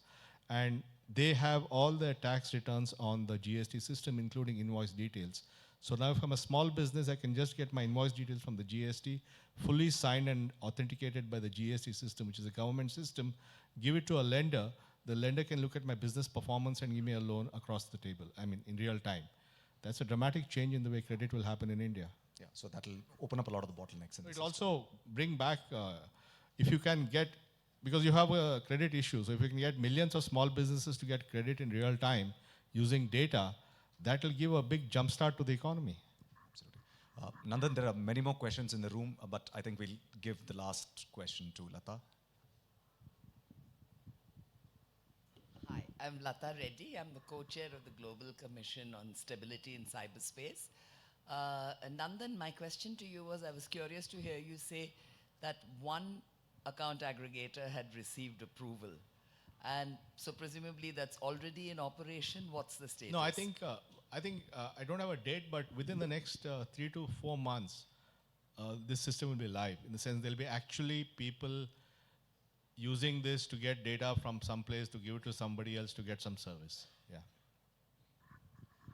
Okay, we could go on, but Nandan, thank you so much for being here today and for getting us starting to think about all of these very exciting things. Thanks so much. Thank you.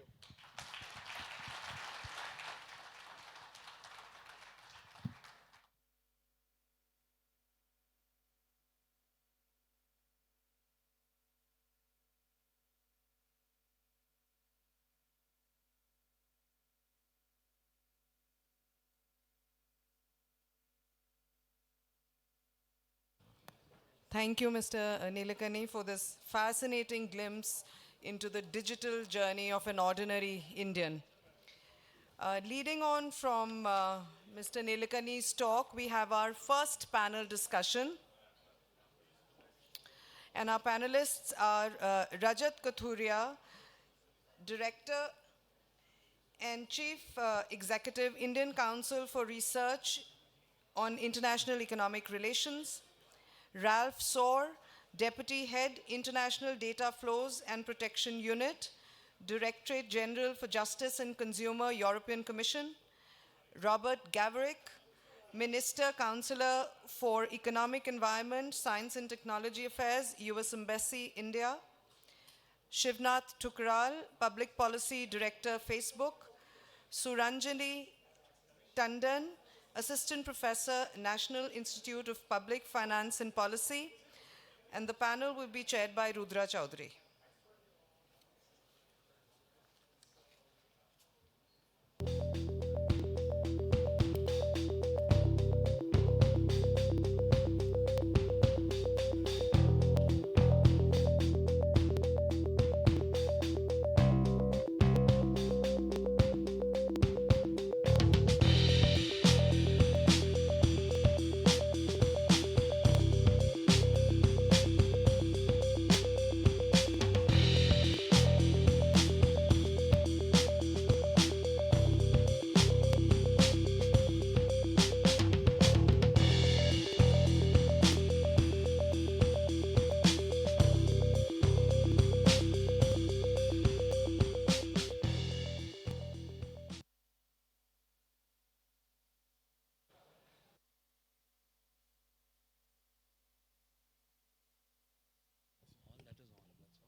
Well, good afternoon.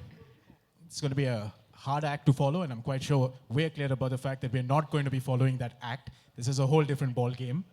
There really couldn't be a better time and a better afternoon to be discussing the global flows of data. As Mr. Nilekani said, the draft protection bill was given the nod by the Indian cabinet this afternoon. This is a bill which has really done the rounds. It has exercised stakeholders from industry, multinational, civil society, people across the board in itself. And finally, perhaps in 24 hours or 48 hours, we'll actually be able to see this living document. And my sense is not only see the living document, but we might be even in a place where it may get passed in the Indian Parliament in this session. The panel today is about the global flows of data. But what I want to do for 2-3 minutes is just try and contextualize some of the key issues and questions that we might want to address, and I know that the speakers will address, and I'm sure it'll come up in conversation in itself. So if you think about the global flows of data, in a sense, and if you put it another way, we're also thinking about what are the drivers to localization, and this is very much from an Indian perspective. The interesting thing about the draft bill is that unlike other privacy legislation, such as, say, at the GDPR, our draft bill is not just about privacy or security, it's also about trade and commerce. Because there's a good part of the bill that talks about localization, and we'll have a clearer understanding of what that exactly means, what is the categories of data that will be kept in India, what will be allowed to flow, where will it be stored, where will it be processed, and we can get into all of that today. But when we think about what are the drivers of localization, and just for the advantage of the audience, it's perhaps taking a dial back and saying, okay, so what are the stated reasons? Why are we keen on localization? Or why is this argument around localization in itself? And there seems to be 4 key drivers. So first, at the top of the pile is one of data access. And this is hugely frustrating to Indian law enforcement, right? So the idea that this is data held by Indian residents or Indian citizens, but can't be accessed. And this is something that I know that Shivnath and Facebook exercise about a lot. It's what all tech companies exercise. And there is something of a broken link between the dialogue between law enforcement and technology when it comes to access in itself. So the view is, let's keep it in data. One way or the other, we'll be able to access it. Let's localize. So reason number 1. If you go with reason number 2, it's just pure economics. So the view seems to be, and here there's something of kind of data math, right? The math seems to be, keep data in India. Let's bring all our data back into our political borders. That equals building data centers. Great, you get good capital investment. That equals better machine learning. That equals better AI, more sophisticated artificial intelligence, which equals ultimately economic growth. I'm going to put a big question mark at the end of that formula in itself. But that seems to be one of the driving reasons for, if you like, sovereignty enthusiasts, rightly, wrongly, to argue that, hey, let's bring the data back home because it's our data. After all, this is the largest open data market in the world. We should benefit from it the most. The third seems to be geopolitical. And I think one of the reasons as to why we have the Global Tech Summit is to talk about technology, talk about policy, but also kind of to bring it to the larger area of multilateralism, bilateralism. In both the Honorable Foreign Minister's speech as well as Mr. Tirumurthy's speech, they made a specific reference to the international. And this is the third aspect. The view seems to be is that today we live in a world quite different to 5 years ago. 5 years ago or 6 years ago, as recent as that, it was about connectedness. Connect and work together in what was called the global village, and you'll come to collective answers, and it will lead to general aggregate growth. That's not work. Today we live in an era of disruption, an era of the beginning of deglobalization, for instance. So the view seems to be data is ours. We have 650 million people on the internet in India. 9.8 GB of data is consumed per month by Indians. It's the largest data usage in the world. There's geopolitical uncertainty out there. We can't trust the rules. We can't trust the road outside of India's borders. Let's bring it back. And the fourth reason is on tax. Big data gets bigger every day. The argument goes, but we're not benefiting. Let's tax them more. France has exercised this option with a 3% digital tax, only to be hit by Donald Trump on all the things that matter to the French: wine, bags, and liquor. So that seems to be the kind of outline of localization, some of the kind of drivers in themselves. We've got an expert panel over here. We're going to talk about most of these issues. I've asked them to open with remarks for about 5-6 minutes, which gives us enough time for discussion and audience question. Perhaps we could start with Robert Gavrick. Great, thank you very much. I think this is working, so I don't need the microphone. Well, thank you, Rudra, I appreciate it, and I'm glad to be here in Bangalore. I've come down from New Delhi, so sort of literally and figuratively a breath of fresh air to be in the South. Happy to make the trip at all times. Let me just say a few words and pick up, I think, where Rudra was going, at least on a few of the concepts that he mentioned, particularly the idea of the notion of the free flow of data and access. Because these two, I think, really come to the crux of the question and how we go about it. It seems to me that anybody sitting here, whether from the United States, from India, from Europe, we could add Japan or any other country to this mix. We all have our concerns about privacy, about protection. We may go at it a little differently because of cultural norms and the things, but we still value these types of things, and we worry that someone will tap into our private lives or find out about our financial history or health records and things like this without our knowledge or our approval. These are legitimate concerns, and no one's questioning that. At the same time, we also recognize that the digital economy, in order to grow, has to have some kind of free flow of information. If you hold everything close or the system is too tight, then there's no way for anybody to commercialize that. It makes it difficult for people to trade information unless you do things the old-fashioned way and you carry them around on a piece of paper like I have here. So we're trying to find the right balance, and I think everyone is struggling with this issue, whether, again, United States, Europe, Japan, Canada, India, everybody wants to get this right. How we find that balance, though, is really the tough question. And so in the United States, I think that, I think it's safe to say that it's been our position for a long, long time that an open and interoperable internet, which includes the free flow of data, is the way to go, and we oppose the notion of localization requirements because we don't feel that that improves the law enforcement and access in its own right.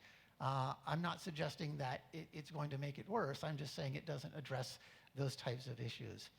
But this has become the subject of intense debate. I understand that, and it's something that the Indian Parliament apparently is working on right at the moment now that they have this bill. So trying to get this balance right is, I think, what we'll all be addressing here tonight a bit, and what's going to be on everyone's mind. Let me just talk a little bit about what the United States has done in this realm and how we've looked at this type of thing. So I mentioned that we have not going down the path of localization, but we have taken up the issue of privacy and protection, either state by state or in the federal government in Washington, D.C. One of the areas that we've done this through is recently this passage of what we call the Cloud Act. Now, this act of the U.S. Congress signed by the president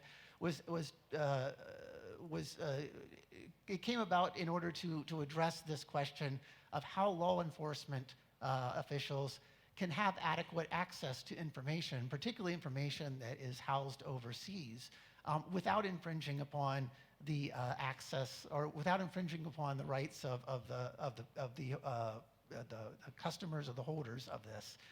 It also avoided the notion of localization, so we didn't say to companies in the United States that you have to bring all of your servers back home, but rather made arrangements to do this outside. So the idea is greater data access without impeding data flows. And that has been our model on that.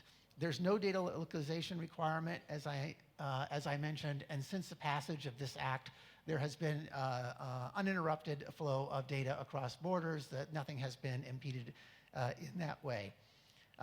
Since we passed that act, we've started rounds of bilateral implementation agreements where we take this up with other countries. This is not mandated on the other country. It's something that is discussed between the parties.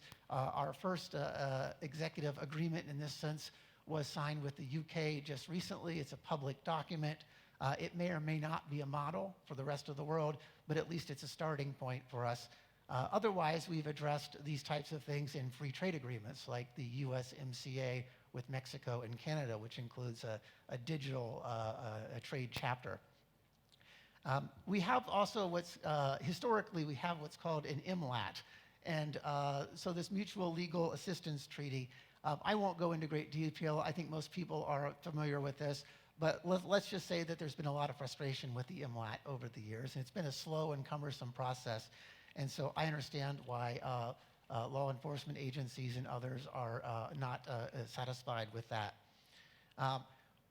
When we look at the Cloud Act and we're moving in that direction, it's possible that we could talk to India and work through some kind of arrangement like we have with the UK with India. That will take some time. In the meantime, we are signatories of the Budapest Convention on Cybercrime. India is not, but that is an existing platform that has been worked out through the Council of Europe and through implementing countries to address these types of problems that have been brought about by the MLAT. So we're looking at this as we go forward. I know there are other things we can talk about later that have come through from the G20 Osaka, where the Japanese put forward some ideas based on trust. There's the WTO mechanism for digital trade. There's also APEX standards and the likes. So a number of ways to look at this out there. So we want to have international agreements that can provide data access, but we do not want to impact those data flows. So I'll also address some of the economic issues, but I think I'll wait on that and maybe for the next part of the session and keep my comments there. Thank you, Rob. For the United States, let's move to Europe for a second. And Ralph, I know you've got your opening remarks, but let me just ask you, you got into Bangalore this morning. The privacy bill, as far as you and I were both concerned when we had breakfast, was nowhere on the horizon. Now it's going to be tabled in Parliament. So if you can just give, this is a typical media question, what are your reactions to this before you get on with your opening remarks? Yeah, well, thank you first of all for having me. I don't think it was on the horizon. I think it was there. The question was just how far the horizon was away and when we would finally see it. And we still haven't seen the text. What we have certainly seen is the draft that came out from the expert committee of Justice Shri Krishna, which we, and I think people might have seen the submission that we made as part of other stakeholders to that bill, that we were quite satisfied. We thought it was quite a good draft bill on data protection. Leaving aside maybe the data localization part, which is it's like the US, we also not something that we would support. But looking at it from a privacy perspective, we thought that this is a very good and strong bill.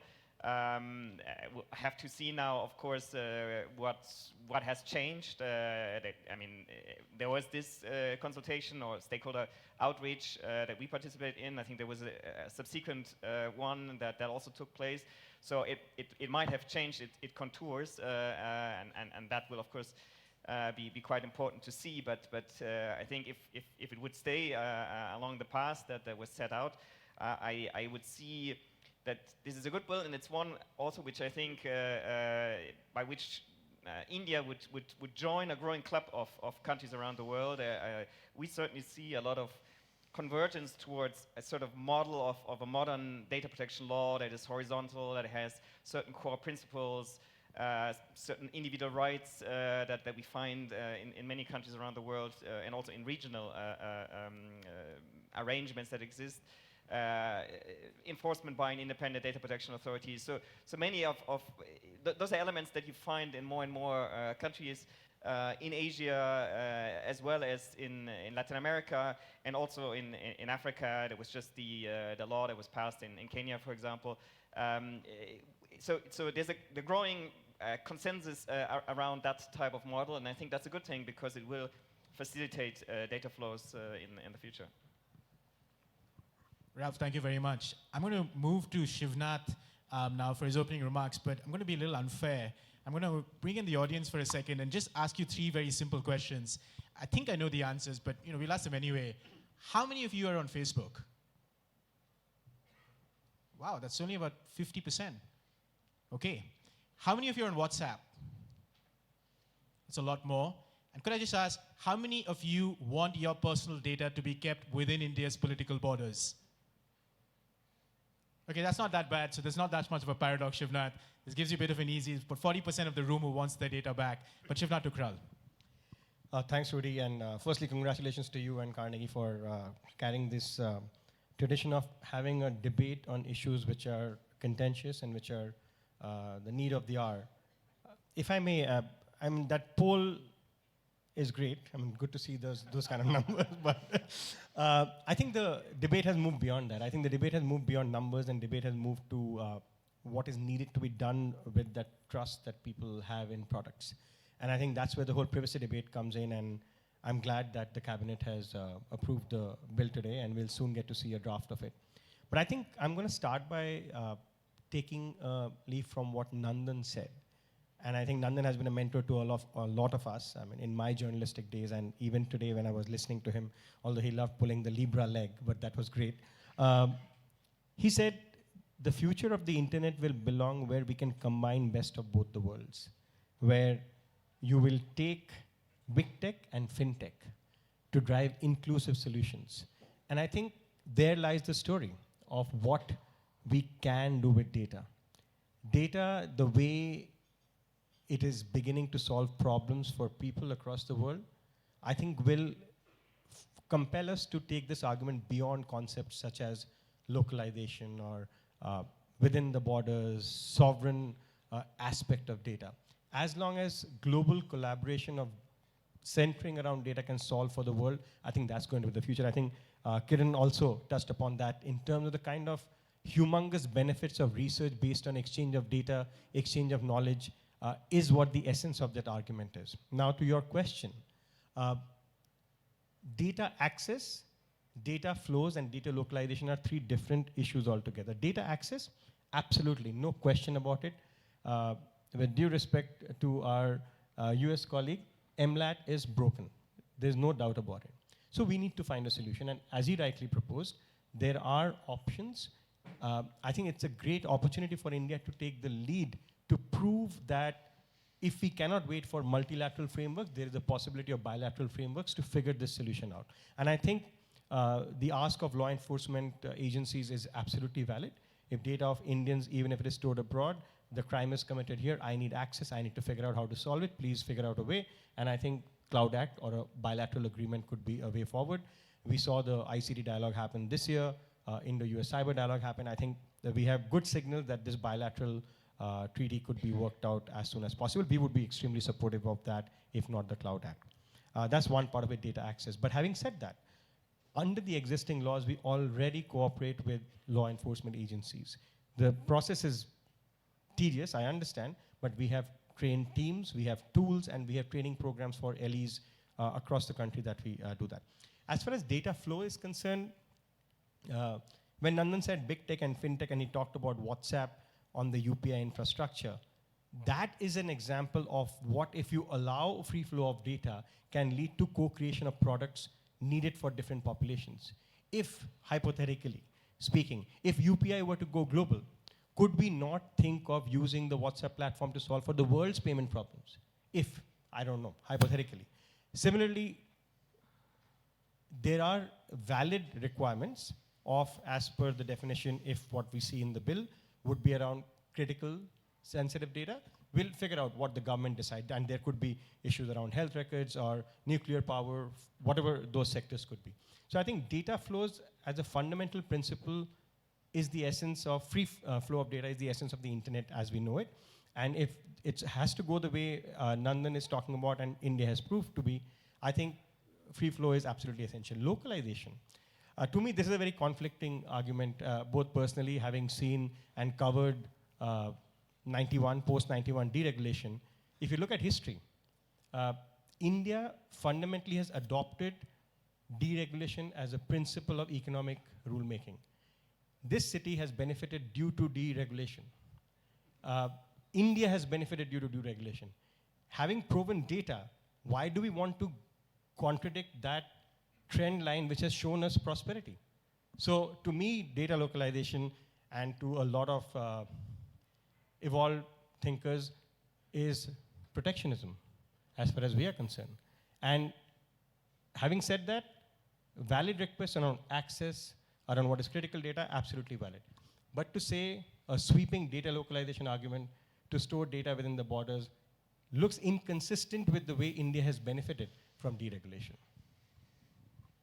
Shivnath, thank you very much. The one question I did forget to ask the audience is if they trust Facebook, but perhaps we'll just wait on that. I've got an idea for this back in the conversation. Coming back to kind of localization, you brought up the economics of localization and the 1990s, and the fact that this is a city and this is a state that has benefited hugely from the deregulation process of the last 25 years. If I turn to Rajat Katuria, Rajat, you have perhaps one of the only serious academic pieces of work out there, recently published, on the economics of localization. Where do you come on to these issues, and how do you see it panning out? Well, thanks, Rudra. At the outset, let me say that it's great to be here. This is a wonderful audience, and I think the two or the three speeches before this really set the tone for what I'm going to say. And I'll just sort of take a segue from what Shivraj just said about the free flow of data and how India has benefited from cross-border data flows. And localization perhaps can append to that.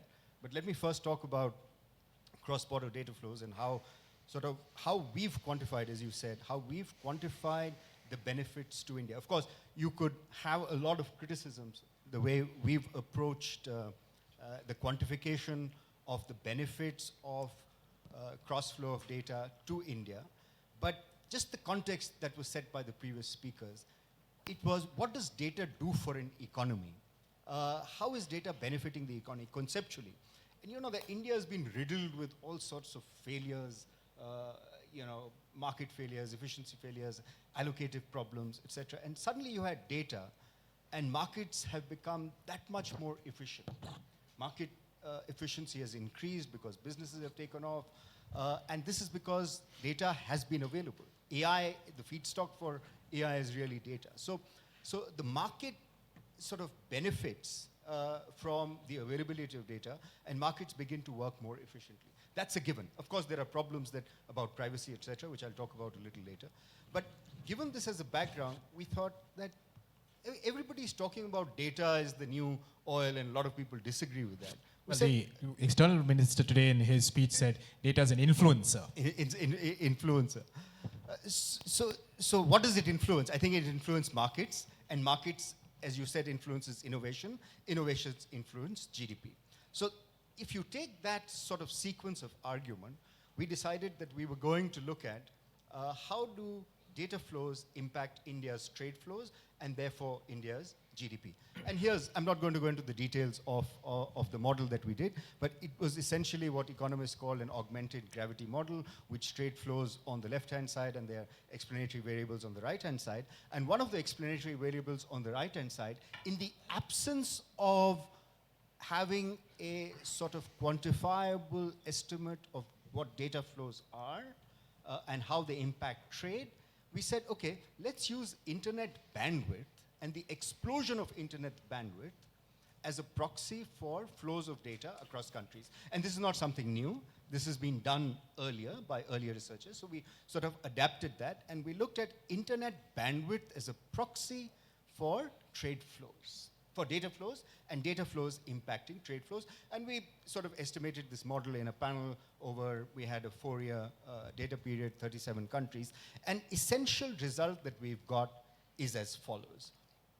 If internet bandwidth increases by about 10%, or in other words, if cross-border data flows between India and its partner countries increases by about 10%, so the internet bandwidth is a proxy for data flows, then the impact on India's trade is going to be to the tune of $7 billion. That's not a large amount, but that's still giving you an idea that this is the sort of impact that it's happened. And if you contextualize that, India's internet bandwidth grew by about 35% in the last year, between 2016-17 to 2017-18, which means that out of the $200 billion of trade that we had during that period, this is trade in goods, not trade in services, $24 billion of that was contributed by data flows. So it's not an insignificant amount. So the way the argument is being posed is that if you constrain sort of data flows, or you restrict data flows, whether in the form of data localization or local, because data localization is not just one homogeneous animal, right? Data localization also is different. It depends on, you process the data inside, you have sort of mirroring, you can have servers outside, you can mirror the data, and you're moving. Today, businesses are moving from their own data servers to cloud services. So it's much more efficient to have, let's say, somebody else manage your data through cloud service, and those services can be located either outside or inside. If it's a very strict form of localization, then you have storage here, you have processing here, and then you have presumably easier access. I don't know whether you have easier access, but that's the presumption that you'll have easier access. So all that we are saying in this report, and I have a couple of copies of the report if anybody's interested, all that we are saying in this report is free flow of data adds to trade flows and adds therefore to GDP and therefore to innovation. And if you constrain that, there's going to be a cost. How are those costs going to manifest themselves? Those costs could manifest themselves either in the form of opportunity costs, or it'll become a little more expensive, at least in the beginning, to host those servers within the country. I can talk about those sorts of issues, but as a sort of headline result is that free flow of data adds to exports, add to imports, adds to efficiency. Constraining that will impact that. By how much? We've got an estimate. I'm not going to be sort of completely committed or dogmatic about this estimate. It's a sort of an order of magnitude, but as I said, it's not insignificant. So when we sort of make policies towards localization, I'm not saying we should or we should not. When we do policies, impose strict form of data localization, we should recognize what the costs it's going to impose on the economy. That's all we're saying. Hey, Rajat, thank you very much. Let me just ask you, I think it's the evening of unfair questions. So let me ask you one. You've worked with various ministries for a very long time. You direct ICRIA. Given everything that's happening in India at the moment on US-India trade, we're looking for a narrow trade deal, and we'll come to Rob on this in a second. Do you think data has become yet another item on the trade stack, which is what then complicates some of our approaches to localization? No, undoubtedly it is. I mean, it is because, let me sort of answer that question invoking a little bit of economic theory. I sort of beg your pardon. Very often people say that, what do countries have a comparative advantage in? And a lot of the discussion that has happened today also, countries have an advantage in labor. So China is a labor-abundant country, and therefore it will export a labor-intensive product, and therefore it can, benefit from world markets, which it did. United States has advantage in services, it has advantage in technology, and so most of the technology-intensive products are exported by the United States. It's the sort of old Heckscher-Ohlin-Samuelson sort of result. And what you hear around in India today is that India is a data-abundant country, and we should have comparative advantage in data-intensive products. But I think it's a sort of leap of faith to say that because you're a data-abundant country, you will automatically have an advantage in data-intensive products. Because you need to be able to process that data to be able to innovate. Of course, you could. And that's what China is attempting to do. And we could talk about that later. But it's not necessarily true that if you're a data-abundant country, you're necessarily going to have a comparative advantage in data sort of intensive products or services that you export. There's a sort of step, there's an intermediate step there which we need to do. And how do you achieve that intermediate step? Is data localization a good way to bring all that AI innovation into the country? Or is free flow of data a better way to have all that innovation within the country? That's the question. But certainly, it's become a flashpoint. You know, e-commerce has become a flashpoint. Data has become a flashpoint. You know, climate has become. So there are many sort of protectionist flashpoints, and data is just one of them on the table today. Thank you, Rajat. We'll come back to some of those issues for sure. Surajani Tandon, you are one of India's few digital tax experts, and I'm guessing that you're going to be in real business from now on.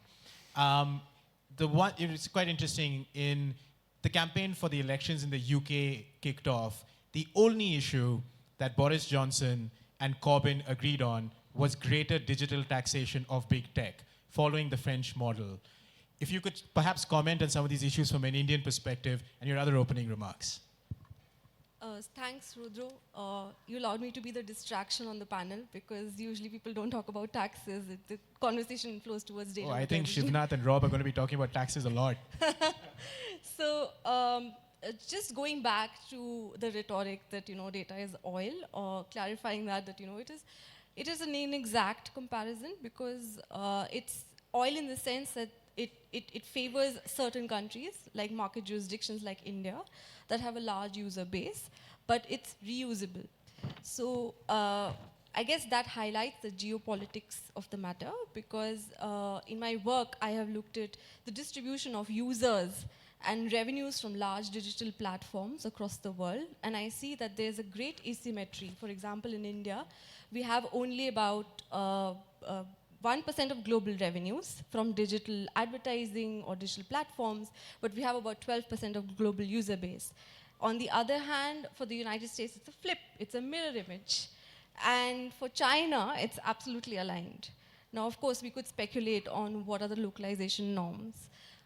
Going from that, it hits at the heart of the problem that there are these multinational corporations which were not paying enough taxes. The effective tax rates were really low. And in 2013, G20 was brought together to fight this menace. And the action point 1 in the base erosion and profit shifting was to address this. And at that time, there was no solution that was imagined. Fast forward to a couple of years later, the OECD put out a report and said, okay, we are thinking about it. It's possible we can do an equalization levy. We could do a withholding tax. Or we actually need a new nexus rule, which is to say that, these are not brick and mortar companies. They do not have physical presence. So let's change the way we define presence of a company in a jurisdiction. And they left it at that. Now what happened is that countries were getting frustrated that they were ceding their tax base, which is, in a sense, the notion of sovereignty.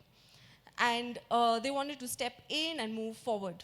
Now, 2016, India was the first country to actually levy a tax, which was mimicking an indirect tax, the equalization levy, which was 6% on digital advertising. Thereon, again, OECD has been working on the proposals, and they did now release the unified approach, which is a very complicated approach to say that, let's take global profits, divide that between routine and non-routine. From the non-routine, which is essentially from intangibles, attribute some to marketing and intangibles and some to users, which really means that India would get a small fraction of what it had imagined. And countries haven't agreed, and that's why you see the France result, where the European Commission initially had put out a draft saying, we could levy a 3% tax, but there was no agreement even among the European countries, and France took a leap ahead and applied it. So it's really a fractured tax system, but at the heart of it is, what is the value of data, and how do users contribute to this, and how do we value it? Thanks, Suneji. You talked about essentially, on the tax side, we talked about multilateralism. Let the G20 come to some kind of an agreement, etc. If I just turn to Ralph Source, for instance, Europe is, or at least from within Europe, there's this very strong view that it's now the new harbinger of multilateralism. European leaders talk up the free flow of data, the free flow of goods and services. But yet, it's Germany, France today that's also talking up the importance of data sovereignty. You're talking about a Europe-wide cloud, a digital single market, for instance. Where do you come onto some of these issues where on the one hand, it's all about multilateralism, but on the other hand, you've got your member states that are increasingly talk about, well, essentially, data sovereignty. Yeah, but I think you should not confuse things, data sovereignty and localization. One thing is that we might have realized that indeed we need to build an infrastructure, we need to build up supercomputing, we need to increase connectivity, we need to improve the digital single market within the European Union, because that is supposed to be an internal market where at least within the European Union there should be no obstacles to trade. I mean, whether you are in Germany or in France should not matter at all. So we work on these things to strengthen our economy, but that doesn't mean that we want to keep data there. For example, if you hear a European cloud, that's about improving the infrastructure and the connectivity, the access to open research data, and so forth, to strengthen the economy in an era like digital economy, where we indeed have probably fallen behind in some aspects. And I think that's the support that we want to give, and I don't think there's anything wrong with that, as long as you stay within the boundaries of, I don't know, what WTO rules allow you in terms of giving state support to companies. And it's not going to be direct support, it's going to be the underlying infrastructure. But I think you can have that, and then with these European companies compete on a worldwide level with other companies without restricting data flows, without localizing data. So I think you have to distinguish that, and I indeed think that the European Union is, especially in these days of trade wars, of protectionism, a defender of a rule-based international system, including for trade. We are constantly we're negotiating a number of free trade agreements.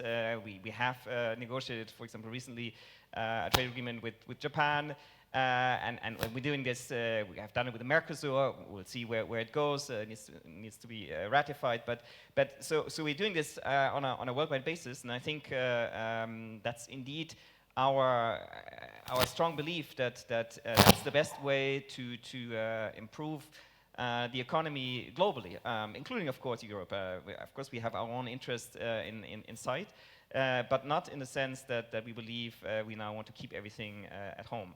And so I think this sovereignty, data sovereignty, is more meant in the sense of still being a player on the world market with companies that can participate at global level. I'm not sure American tech will agree with that, but we'll come back to that in a second. So far all the rage has been about the privacy bill in India. In the next week, 2 weeks, maybe 3 weeks, by the 23rd of December, hopefully we'll see what the bill looks like. But the argument I gather will now quickly move to what next. You've got a privacy bill. It's clear that you'll have an architecture. You will have a clearer sense of what localization actually means in India. I guess that for the European Union perspective, your next move is some kind of a bilateral agreement with India, much akin to the EU-Japan agreement. Not to say it'll be the same, but to say that it'll be similar. I mean, Europe's a huge trading partner for India, much like the United States. You want a data transfer agreement. to facilitate the kind of free flow in itself. But Europe has, maybe it's just terminology, but you use the terminology of adequacy testing, right? So, and here's the hypothesis, and I could be completely wrong. India produces a privacy bill. As far as we're concerned in India, and as the Union Minister said, Ravi Shankar Prasad, this is a super robust bill. It's gone through submissions, there's been debate. Finally, for a large country like India, it's a meta achievement. We produced the bill, the European Union says, that's a great bill, one of the, when you were speaking earlier, you said, we agree with quite a bit of it, right? Now there's a delta when the European Union says, hey, 70% of your bill is great. 30%, not really. We need to do an adequacy test. We need to audit you in order to figure out if we can get a transfer agreement with the European Union. That, I'm guessing, is not going to go down well in India at this point of time in itself. Is that the approach, or am I just being unfairly harsh? That might well be. Indeed, I think it would not go down well if we would take that approach, and luckily we're not doing that. Well, there were now a number of things which I think needs, I think, a bit of correction. So first of all, I said there's a part in the data protection bill which we, like I think many others, are not in favor of, and that's in particular the localization part. Then there are other differences, but not. I mean, there's no problem with that. Each country, each bloc creates its own rules, including privacy rules. When you refer to what is called an adequacy decision, that's just one of our tools that we have to allow the free flow of data. In the absence of that, data still flows, and as you know, it flows now to India. I mean, the European Union is probably also one of the biggest partners of India when it comes to services, for example, that involve, of course, data flows, and as you see, it's happening because there are other tools. There are contractual tools, for example, that you can use to ensure a certain level of protection, which is, because we, like India, come from a perspective of data protection as a fundamental right, we have to ensure under our constitution that data is also protected when it moves across borders, because in today's world, if you only do it domestically, it's only half of the answer, because if you can just move the data outside of the territory, then and it's not protected there, then I think you haven't addressed the issue, and that's why also the Indian privacy bill, of course, has rules on international data transfers. So we have that as well, but we have a whole toolbox for that that can be used. We have adequacy decisions only with a relatively small number of countries, so that tells you already, and we are probably one of the biggest data exporters in the world, that of course we allow the transfer also on a number of other bases. But we have the most comprehensive tool, let's say, is that of a so-called adequacy finding, and maybe it's not even the best word for this, because it's not about finding the other country adequate or finding even the data protection system of the other country necessarily adequate. It's about establishing, because it has been interpreted as finding a data protection system which is very similar, essentially equivalent to our rules. If that's the case, we can just say you don't need any other tool to transfer data, because then the third country can, in a way, be regarded as if it was part of the European market. So there are no boundaries anymore between that market and our market, because we can be sure that the protections are similar to what they are at home. That's just one of the most beneficial tool, in a way, for both sides, but including the other third country. But you don't have to have that. We perfectly accept that there are differences in how you protect data. If you don't have that, then companies perhaps on a contractual level have to make sure that when data travels, the data importer in the other country protects it as a company, even if it doesn't have a background law in its country that does that. But if you have it, why not use that to, if we find that it's very similar, to then allow the free flow. So that's why we have that instrument, and it's of course on request of the third country. It's also not anything that we impose on third countries. If a third country wants to go down this route, and of course it requires a certain assessment, because as I said, it requires that the level of protection is very similar, but that has to be looked at, because we have to make, as Commission, and we have a responsibility to take a decision on that. So that's why you call that auditing. I wouldn't call it that. It's a dialogue that you have with the third country on request of the third country to see whether the similarity exists. And maybe the last thing on free trade agreement, I mean, of course, we are also interested in free trade agreements, as I said earlier, but we think that because data protection is a fundamental right, that cannot be part of a trade agreement. It's not something that, and I think you would look at it in the same way, you cannot trade off privacy against, I don't know, a lower tariff on a certain good. You can do that between different types of goods, but that's different for privacy because it's a fundamental right. It's about individuals that you cannot trade away. So that's why we don't want to have that in trade agreements, although we would agree that we should have rules on data localization, namely limiting or prohibiting data localization. And that's what we have also proposed in the WTO e-commerce negotiations. So a provision which would restrict rule out data localization, at the same time acknowledging a regulatory space for privacy, including rules on international data transfers. Yeah, and I'm guessing you just want to stay away from the FDA. The EU and India have done 16 I rounds. Yeah. Oh yeah. So, no, that's not going anywhere. No, I was just saying that's not the area where we would want to discuss data. Sense. Of course, the FDA has its, as in any FDA negotiation, you have to bridge differences, things that one side wants to protect, the other side wants to protect. Yeah. It takes time. A lot of the discussion here now seems to have been pivoted to looking at international bargains, looking at an international and a global space. So whether it's data transfers on the one side, data access on the other side. I'm going to come to Rajat in a second about what can India do to take the lead in creating a plural or multilateral approach to data access and transfers in a second. But my question is Shivnath and then perhaps Rob. And Shivnath, you might want to answer this, I don't know if you can, but both with your Facebook hat on, but as well as somebody who's really kind of followed this field in a long time. The former Deputy Prime Minister of the United Kingdom, Nick Clegg, who's now your Vice President for Global Affairs, reportedly met with a whole bunch of people when he came across to India. Reportedly, his view was, why doesn't India sign the Cloud Act, which settles a lot of the data access issues, which gets around a lot of the frustrations in law enforcement. You said MLAT is broken. On average, it takes about 10 months to get that agreement through. From your perspective, as I said, if you can answer this on both sides, do you actually think that that is going to be possible? And if not, what's going to work for India? And then perhaps I could come to Rob after that. Yeah, firstly, Rudy, what is discussed with ministers in these meetings is confidential. This is only media speculation. This is what media speculation is, but I can tell you our official position on this is if we are to solve the data access issue, it is actually not linked to where data is stored. And this is a fundamental aspect of what people need to understand. When we say that law enforcement agencies need better data access, so let's localize, we can give the data here. It would not work like that because just by sheer definition, if an American company is governed by US laws, by asking them to store their data server here is not going to give that access that they need. And hence, this is a country-to-country issue. There is a legal conflict here. The Indian laws and the US laws don't allow that exchange of data to happen on its own. There are certain rules under due process where we do share data of what is called the basic subscriber information in criminal investigations, etc., with the law enforcement agencies.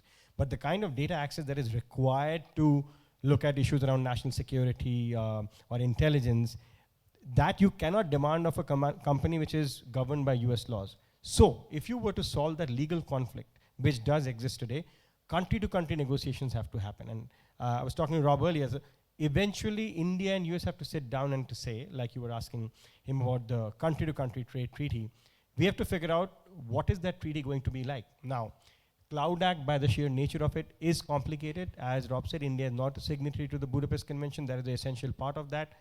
But I must tell you, and I have to give it to the government officials, there is appetite. There is appetite to understand how we can solve it at the earliest, because it isn't like we are holding it back. We also want to work as per the laws of the land, and this is a sticking point. We need to figure out a solution rather than saying, oh, let's localize. So if we are to solve the legal conflict, we have to work both at the US government side and the Indian government side, and we are trying to do that with our Washington teams and our New Delhi teams as well, to see how we can give them enough what we understand is the issue here, and then they have to figure out. Now, if Cloud Act cannot work out, and Rob is in a better position to talk about it, is there a different bilateral mechanism which could be done earlier? Because as Rob can endorse, I think India and US work very well on cybersecurity issues. So why not on data exchange issues when it comes to solve these things? So I think the intent is there. Momentum needs to be built. I hope it is not the negative incidents which lead to the momentum, whereas the positive resolve to solve this which leads to that momentum. Rob, do you want to comment on this? Well, just to say that, so the Cloud Act is US legislation, and that's our law that we passed through the US Congress, signed by the President. I would not expect India just to take our legislation and make it the law here. That's not what the discussion is.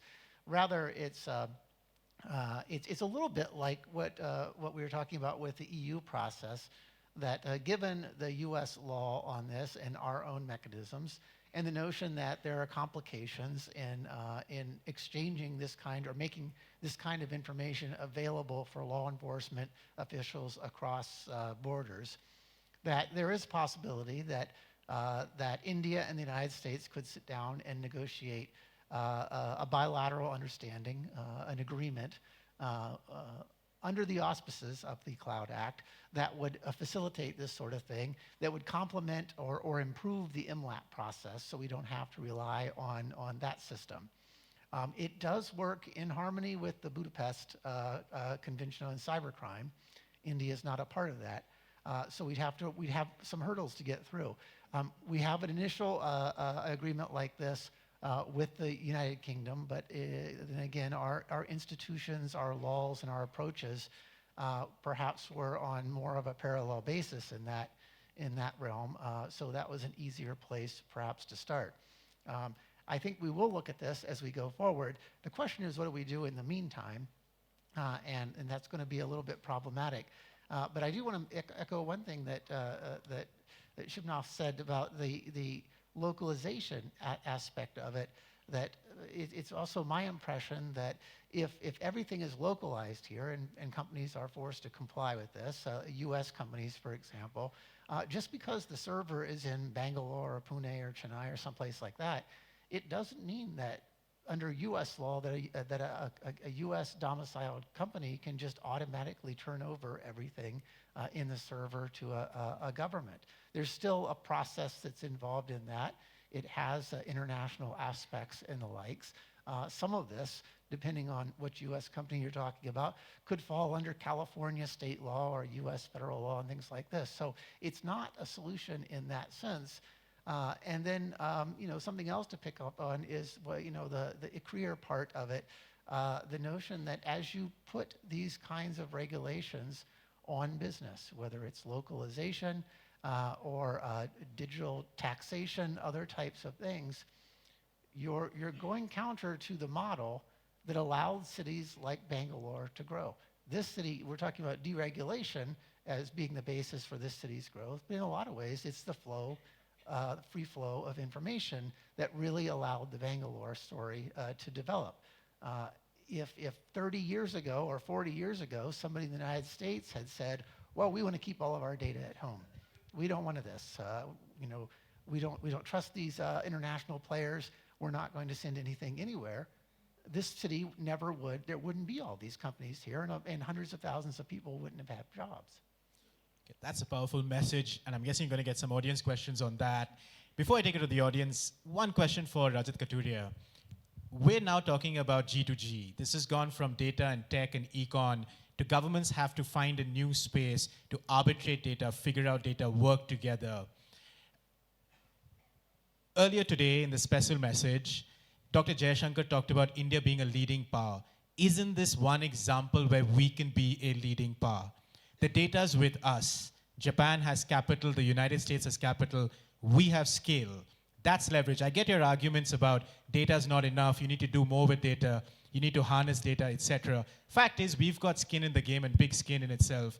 Do you see a possibility of something, and here I'm just thinking out of the hat, something like a D20, something like a data 20, 20 countries, 20 individuals, actors coming together in creating a new format by which we think about true multilateralism And do you think that India can take a lead on that? No, I absolutely agree.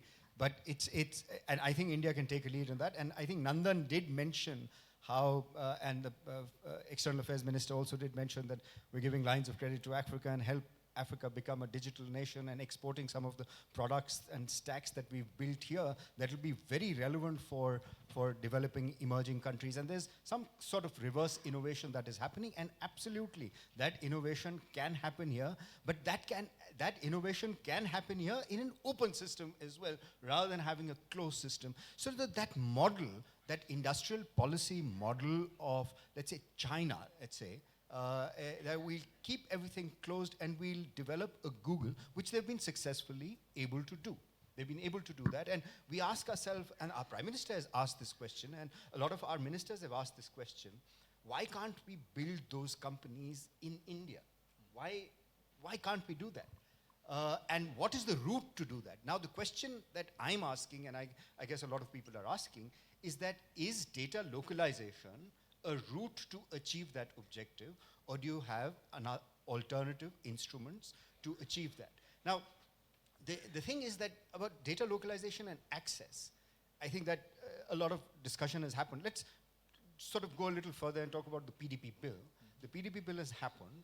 It will sort of mandate the creation of institutions within the country, and I think that's where we can make a difference. It will mandate the creation. I don't know what sort of institutions will be created, but there'll be institutions that have been created. And what Ralph was saying, can we have mutual recognition agreements using the new institutional capacity that we are able to build, and therefore the negotiating power that we are able to build?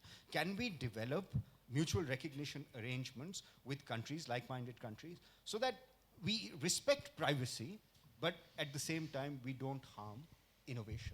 And I think if we begin, as Nandan said, we began well in the fintech sector and we achieved results. If we begin well in the PDP, if we don't become totally sort of locally minded, then I think we can build those institutions. And I just want to make one more point about, this is also the right time for India to show that it is sort of open and put its money where its mouth is.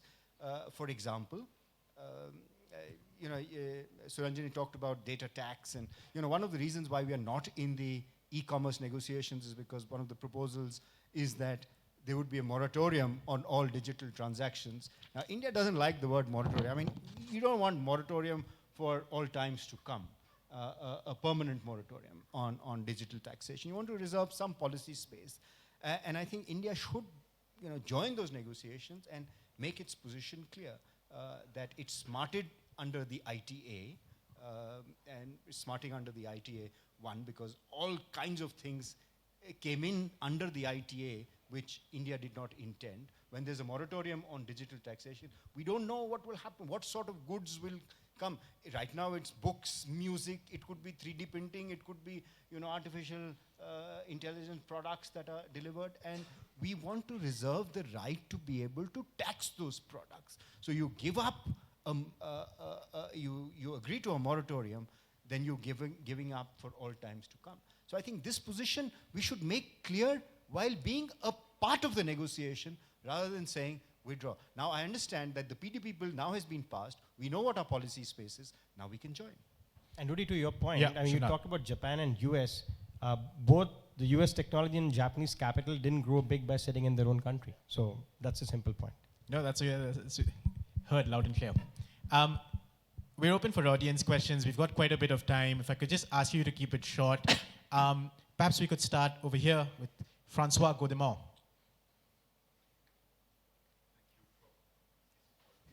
I think it's a bad mic day.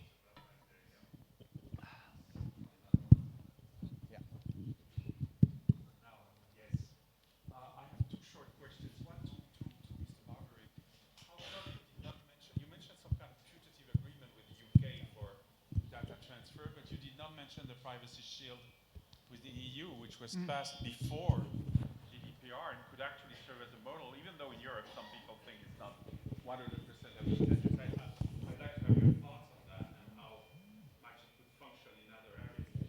Ralph Sword, say hello to Ralph. Hello. You've mentioned the objections from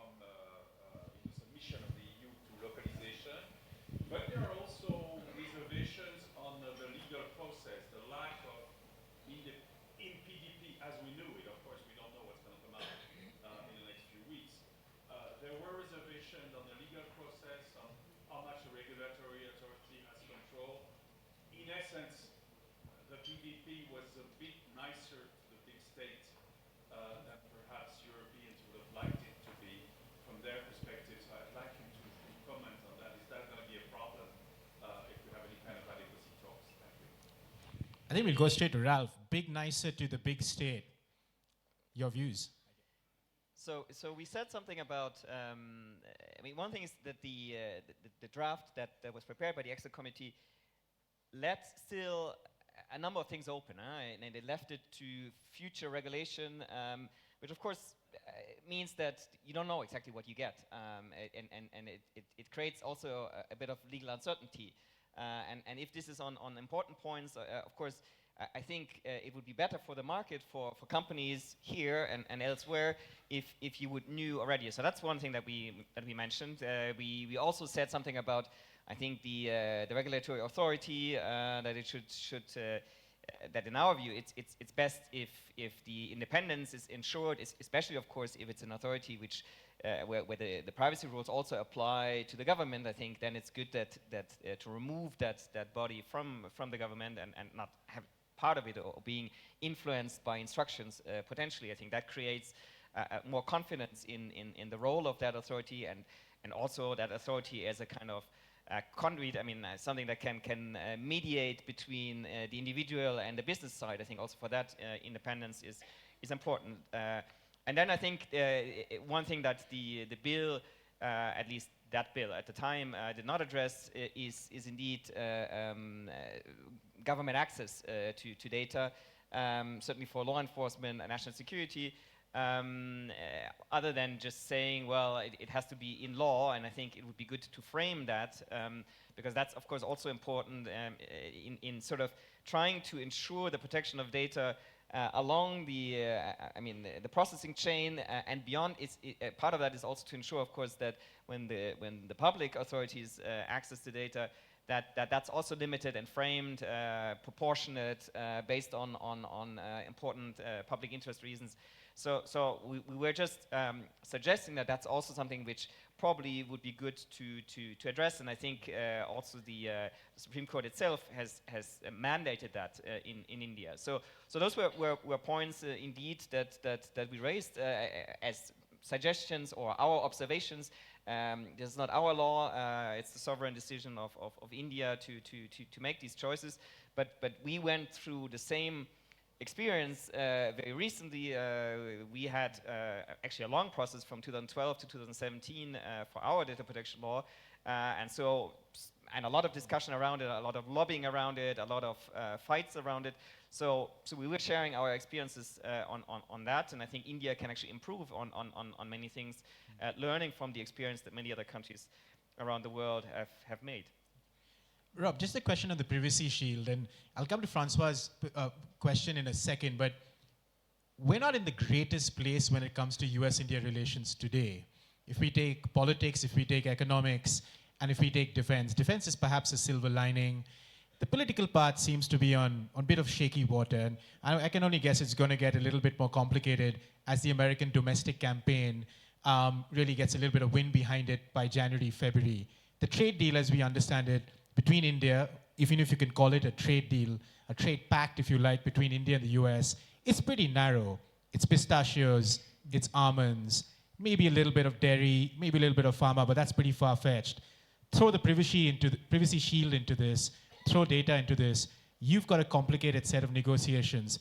Could something like a privacy shield, which benefits India, benefits Indian enterprise, benefits US enterprise for sure, could that become a confidence builder or a booster, in your view, in these treacherous times? Yeah, let me comment on that. First of all, you're absolutely right. I should have mentioned the privacy shield.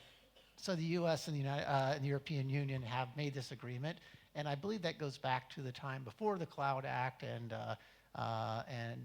before certainly before the U.S.-UK agreement. And this is a very functional type of arrangement. Again, though, we have, between the United States and Europe, we have institutions that we know each side understands, each side has worked within. We have laws and regulations that tend to be complementary and the likes. And so I'm not suggesting it's easy. I'm just saying that it's as far as making an arrangement there, it's a simpler approach that way to get in the front door and to make that arrangement.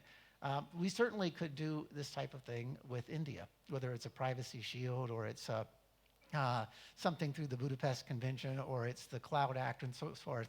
But we're going to have to build up some knowledge about the institutions in each country and the level of trust and other types of things.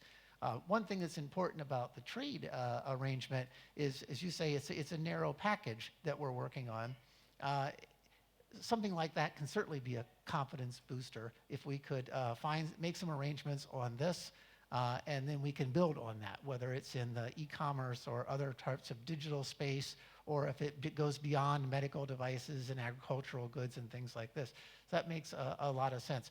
I do want to comment on the relationship. I won't go into a great detail there, but look, I think if you just look, if you woke up yesterday and you didn't know anything about the U.S. and India, and you looked at the headlines, you might say, "Oh, these guys, they're squabbling a little bit, or they've got some differences here and there." Well, that's true.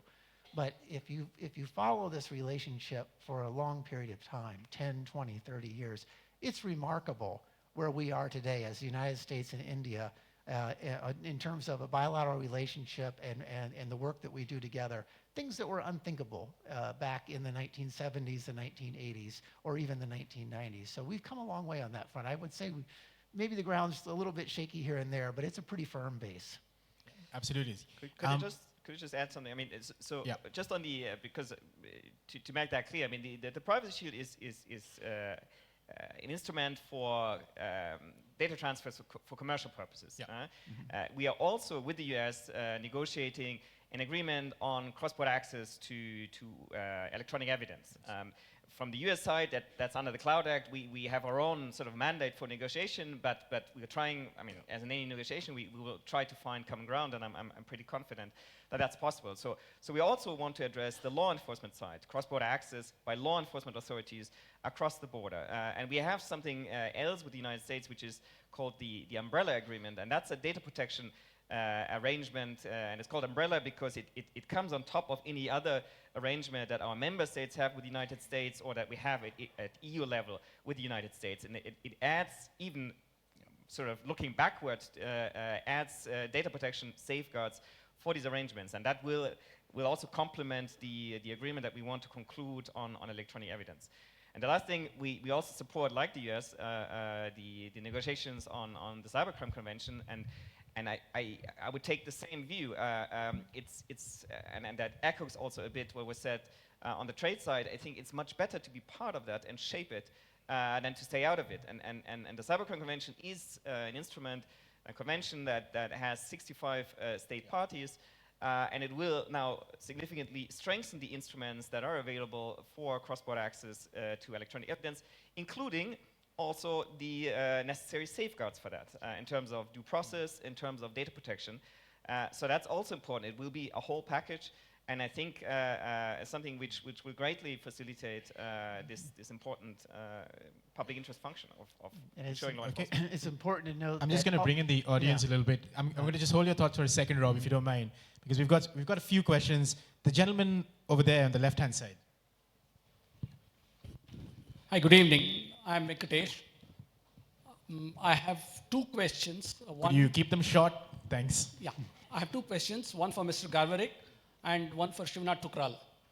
I'll start with Shivnath first. You said data access and data location are independent. I humbly disagree because if you file a complaint with Uber about a driver hitting your car, Uber in India will redirect you to Uber Netherlands. I've had this experience. Location is used as a barrier to data access. My question to you in this context is, if McDonald's can do McAloo Tikki for India, if Facebook can have Indian language fonts, why not localize the data? Okay, I'm going to ask you to move on to your second question very quickly. Second question is related to the data localization laws of the US. I think you, Mr. Garvarik, began your note saying US is not very keen on localization even within the US. But as far as I understand, if a service is offered outside of the US border, if a customer buys from outside of the US, under the Patriot Act, US government it demands to know that, whether it's a product or service offered outside of the US. Okay, thank you. I'm Thank going you. to stop you These there are right two now. questions. These Okay, are thanks. So let me take that question and kind of push you further, Shivnathan. And we're towards the end of the discussion, which always gives us a little bit of license. Are you looking at Indianizing Facebook somehow down the line?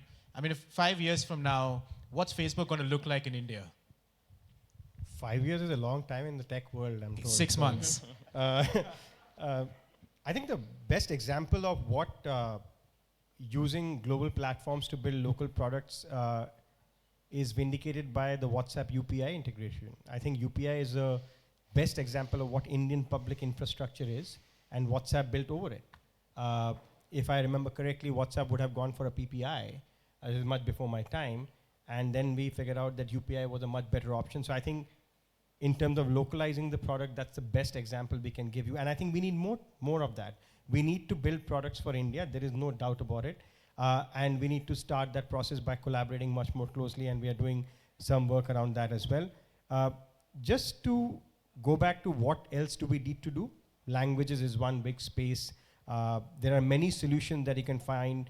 We are working on big data sets to look at solving for public outbreak of disease. We are working in the aspirational district program through NITI. So there are many things that are being done, but yes, much more needs to be done. To go back to the question of why not localize voluntarily, I'm assuming that's what you're asking. Whenever these decisions are taken, there are many factors at play. Security is one of them. Delivery of service is one of them. User experience is one of them. So it isn't like we start by saying, I want to be in this country first, let's think of why can't we localize data there. So the question is, do you want to look at all the technical factors to deliver that wow experience to the user? Or do you say, oh no, let's localize because the country is going to ask us for that, number one. Number two, there are certain legal frameworks that we operate in. If I'm an Indian company, for example, today, hypothetically, some Indian company goes to the US, will the first decision be where should I serve my data servers, or will I be able to service my customers the best? That should be so us, user is at the center of everything. Now, if the legal framework requires you to do so within the law of the land, if the law of the land is written in such a manner, we will look at the best possible solution to that. And that is the argument that we're having today. Is localization the best solution forward to continue to deliver that wow experience or to deliver products for India? We think localization is not that way forward. And Rob, on the question of the blanket question of the Patriot Act, you can access data across borders. Any response? Well, this goes back to other efforts on trying to find mechanisms for legitimate law enforcement activity, which every country has an interest in. So that does take place. In terms of, you mentioned that if there is a product or a service that is overseas and a U.S. citizen takes part in that, well, we have customs administration, we have our tax authorities, and just like any other country would have an interest in that kind of movement of goods and services across borders. It's not to say it's restricted, and there's no localization requirement there, but there is some kind of government knowledge of it. That's normal that we have. Under the Patriot Act, it's only in cases when it's a court-based system where there is national security interests at stake. Okay. There's a question back there, yes. Yeah. Hi, good evening. I'm Ishan from Zesher. My question to the panel is the following. In terms of the concern that we are talking about, is that concern, does that concern exist if the cloud infrastructure ownership is distributed across the countries? That is one. The advantage of that would be that the cloud infrastructure ownership, if it is within the country, not AWS or anything like that, the revenue which would be generated out of it would remain within the country. It will not go outside. That is one of the prime concerns which is given by the states. Okay, that's a great question, actually. We've got a few more, but I'm keeping an eye on the clock, and we'll take one more question and perhaps then square up. Yes. Very short question and addressed to Mr. Kathuria. One of the points you made in your first round of comments was that rigid localization might add an order of magnitude cost. Can you put some numbers to it? I mean, in the sense that supposing it is 0.01% to 0.1%, that's not worth it. It's an order of magnitude increase. So I'm going to ask you if you can address, maybe Rajat, you can address these in your closing remarks. We've got a couple of seconds, maybe 30 seconds each for closing remarks in themselves. But just going back to the gentleman's question on the cloud, for instance, if you localize, you break the cloud model, right? And by the way, you should talk to I noticed there's a whole bunch of people from AWS here. You should get them and ask them these questions, and IBM and others as well. You break the cloud model. There's a larger philosophical question, a real one, in fact. We're in a stage where we've broken the internet. There's no point in saying that the internet is going to break, and no point in saying is that balkanization of the way of the future. That's broken. The question is, can you come to some kind of a bandage between global needs and concerns and local needs and concerns? Find something local, perhaps, in these approaches. So if I can ask you to comment on the question of the free internet, balkanization, globalization, and one point from your vantage point, from your vantage views from the EU, Rob, from the perspective of the US government, what can India do globally or multilaterally, keeping all its concerns in mind, keeping all the pragmatics in mind, especially at a time of a slight decline, to put it mildly, in the economic front when it comes to the future of data? Ralph, very short answers. Ralph, Shivnath, and so on. Ralph. I think we need to indeed. I don't share fully the so gloomy view that the internet is already broken. I think we're now in a stage where indeed we're facing difficulties, and maybe there's now more thought about what globalization means and where the boundaries might be, or how we. While at the one hand we open up space and cross-border transfers, how do we then regulate at the international level? And if there isn't anything at international level, then I guess countries fall back to domestic law, and I think that's what creates the tension, aside maybe from also protectionist tendencies. But I think what I think we need to ensure is, on the one hand, that indeed a certain regulatory autonomy is safeguarded, is protected for countries. For example, when it comes to privacy. Very quickly. So that we don't rule over all these sort of domestic interests that exist, and at the same time, we try to find ways that we have interconnections and interoperability between these systems, and that includes that we try to find, develop international transfer tools. You spoke about mutual recognition, but there's other ones. We could also work on model contracts, for example, that can be used globally, or certification models that can be used globally. And of course, we should work on enforcement cooperation, be it in the law enforcement sector or for regulatory purposes. Shivnath, very quickly. I was born an optimist. I think if there is any need, this is the time for more rule-based formations that we need across the world. Let us not forget the user is at the center of all this. If we continue to deliver value to the user, I think that will prove that measures like localization is not what will deliver value to the users. Suranjali? Quickly bring back the discussion to taxes, to say that usually the argument is that a localization would fit into the entire aim of getting more revenues, but from this discussion it seems that localization actually will not really benefit, and that is why the tax department is fighting a different battle, and it's arguments by others to say that localization is actually in fact for revenues. The other thing I feel is that as economists there is no answer and understanding of how the digital economy really works. There are competition issues, there are other issues which we're grappling with, that we're trying to deal with it through a fragmented system. So I feel that there are common elements which economies can come together to understand and address rationally. So I still feel there's a common ground to work on things. Hey, I'm an optimist as well. I want common ground. Yeah, Rob. Well, let me just say, look, the story, go back to the story of Bangalore a little bit. I think, for US technology companies, India is probably the biggest presence for these companies anywhere except for the United States.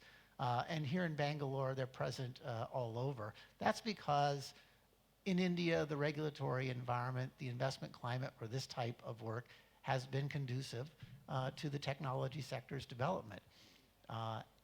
If you change that regulatory environment, if you go too far on things like localization, digital taxation, e-commerce restrictions, other types of things, you change that environment and really put at risk the climate that made Bangalore possible. And you put at risk the trade in services that is vibrant with the United States. India has a major trade surplus in services with the US. It's a huge success story in that right. That sort of thing can be put at jeopardy if actions go too far and disrupt that playing field. So I think the main thing from my point is I understand the need for addressing the access issues. I understand the need for privacy and protection, but you have to be careful that it's not taken too far with too much overreach, and you don't destroy the environment here that has led to remarkable growth in this town. The last word, Rajat. So I'm going to go back to that question that you said was a great question, and I'm going to sort of put a spin to it and bring up an antitrust issue, which is if sort of distributing cloud revenues across countries is going to be mandated through data localization, then implicitly what we are doing is we are breaking up the tech giants and saying, you're too big, you're too powerful, and now I need to break you up, but there's no other way to presumably break you up, and I'm going to use data localization as a means to address the sort of monopoly or abusive power that you've acquired. Antitrust is a big issue, especially in the United States, in China, against the big sort of Facebooks and Amazons of the world, and it's not going to go away, and it's going to be a dynamic situation. Now, if you sort of go deep into that question, you say, is localization a way to, and you probably come up with the same sort of narrative that we've been discussing. Are there alternative ways to get there other than forced data localization? And I think we should think hard about it. And which brings me to the sort of last point that I will make. What are the costs of data localization? Well, what the model tells you today is sort of, it's a sort of static model. What exists, and this is what the model throws up, and people will argue that the model it throws up, it's an order of magnitude. But what's the worry, I think, is that if you do and there's a retaliation, then those costs could add up. And that Bangalore model could become weak or undermined. So it's not what the model has thrown up, it's what the sort of dynamics of that with reciprocity and retaliation could mean for the services model that India has come to embrace and benefit from. Rajat, thank you very much. We're just a little bit over time. Just to make a Carnegie plug, if you want alternatives to localization, those are exactly the kind of things that we're working on. So tap into some of our scholars. They're around. Enjoy the summit over the next 2 days. There's a lot going on. You've got 5G, AI. Justice Sri Krishna himself will be here on stage discussing, well, whether it's the actual privacy bill or still the draft bill in itself. But ladies and gentlemen, thank you very much. To my panelists, thank you.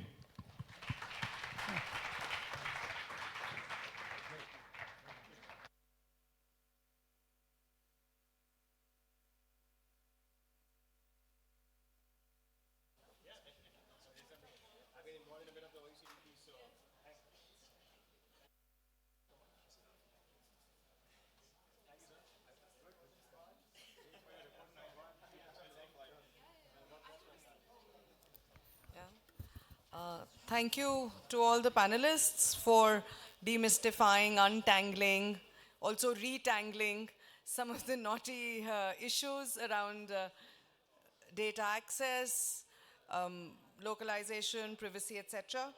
Thank you to Rudra for guiding everyone through it. I'd thank you, of course, to the audience for engaging with the speakers and giving them such good questions. Before we wind up for the day, I'd just like to give you a small idea of the start to tomorrow. So registration will begin at 9 a.m. Venue will remain the same. The session in itself will begin at 10:30 with a keynote address by Honorable Minister Ashwath Narayan CN, Deputy Chief Minister of Karnataka and Minister for Higher Education, Information Technology, Biotechnology and Science and Technology. So my request is for the audience to please be seated before that, well before 10:30. And finally, just a quick housekeeping note. Please do keep your QR codes handy for tomorrow's registration. Registration will begin at 9 a.m. Venue will remain the same, and you'll be able to use your QR codes from today. Thank you all very much, and enjoy the rest of your evening.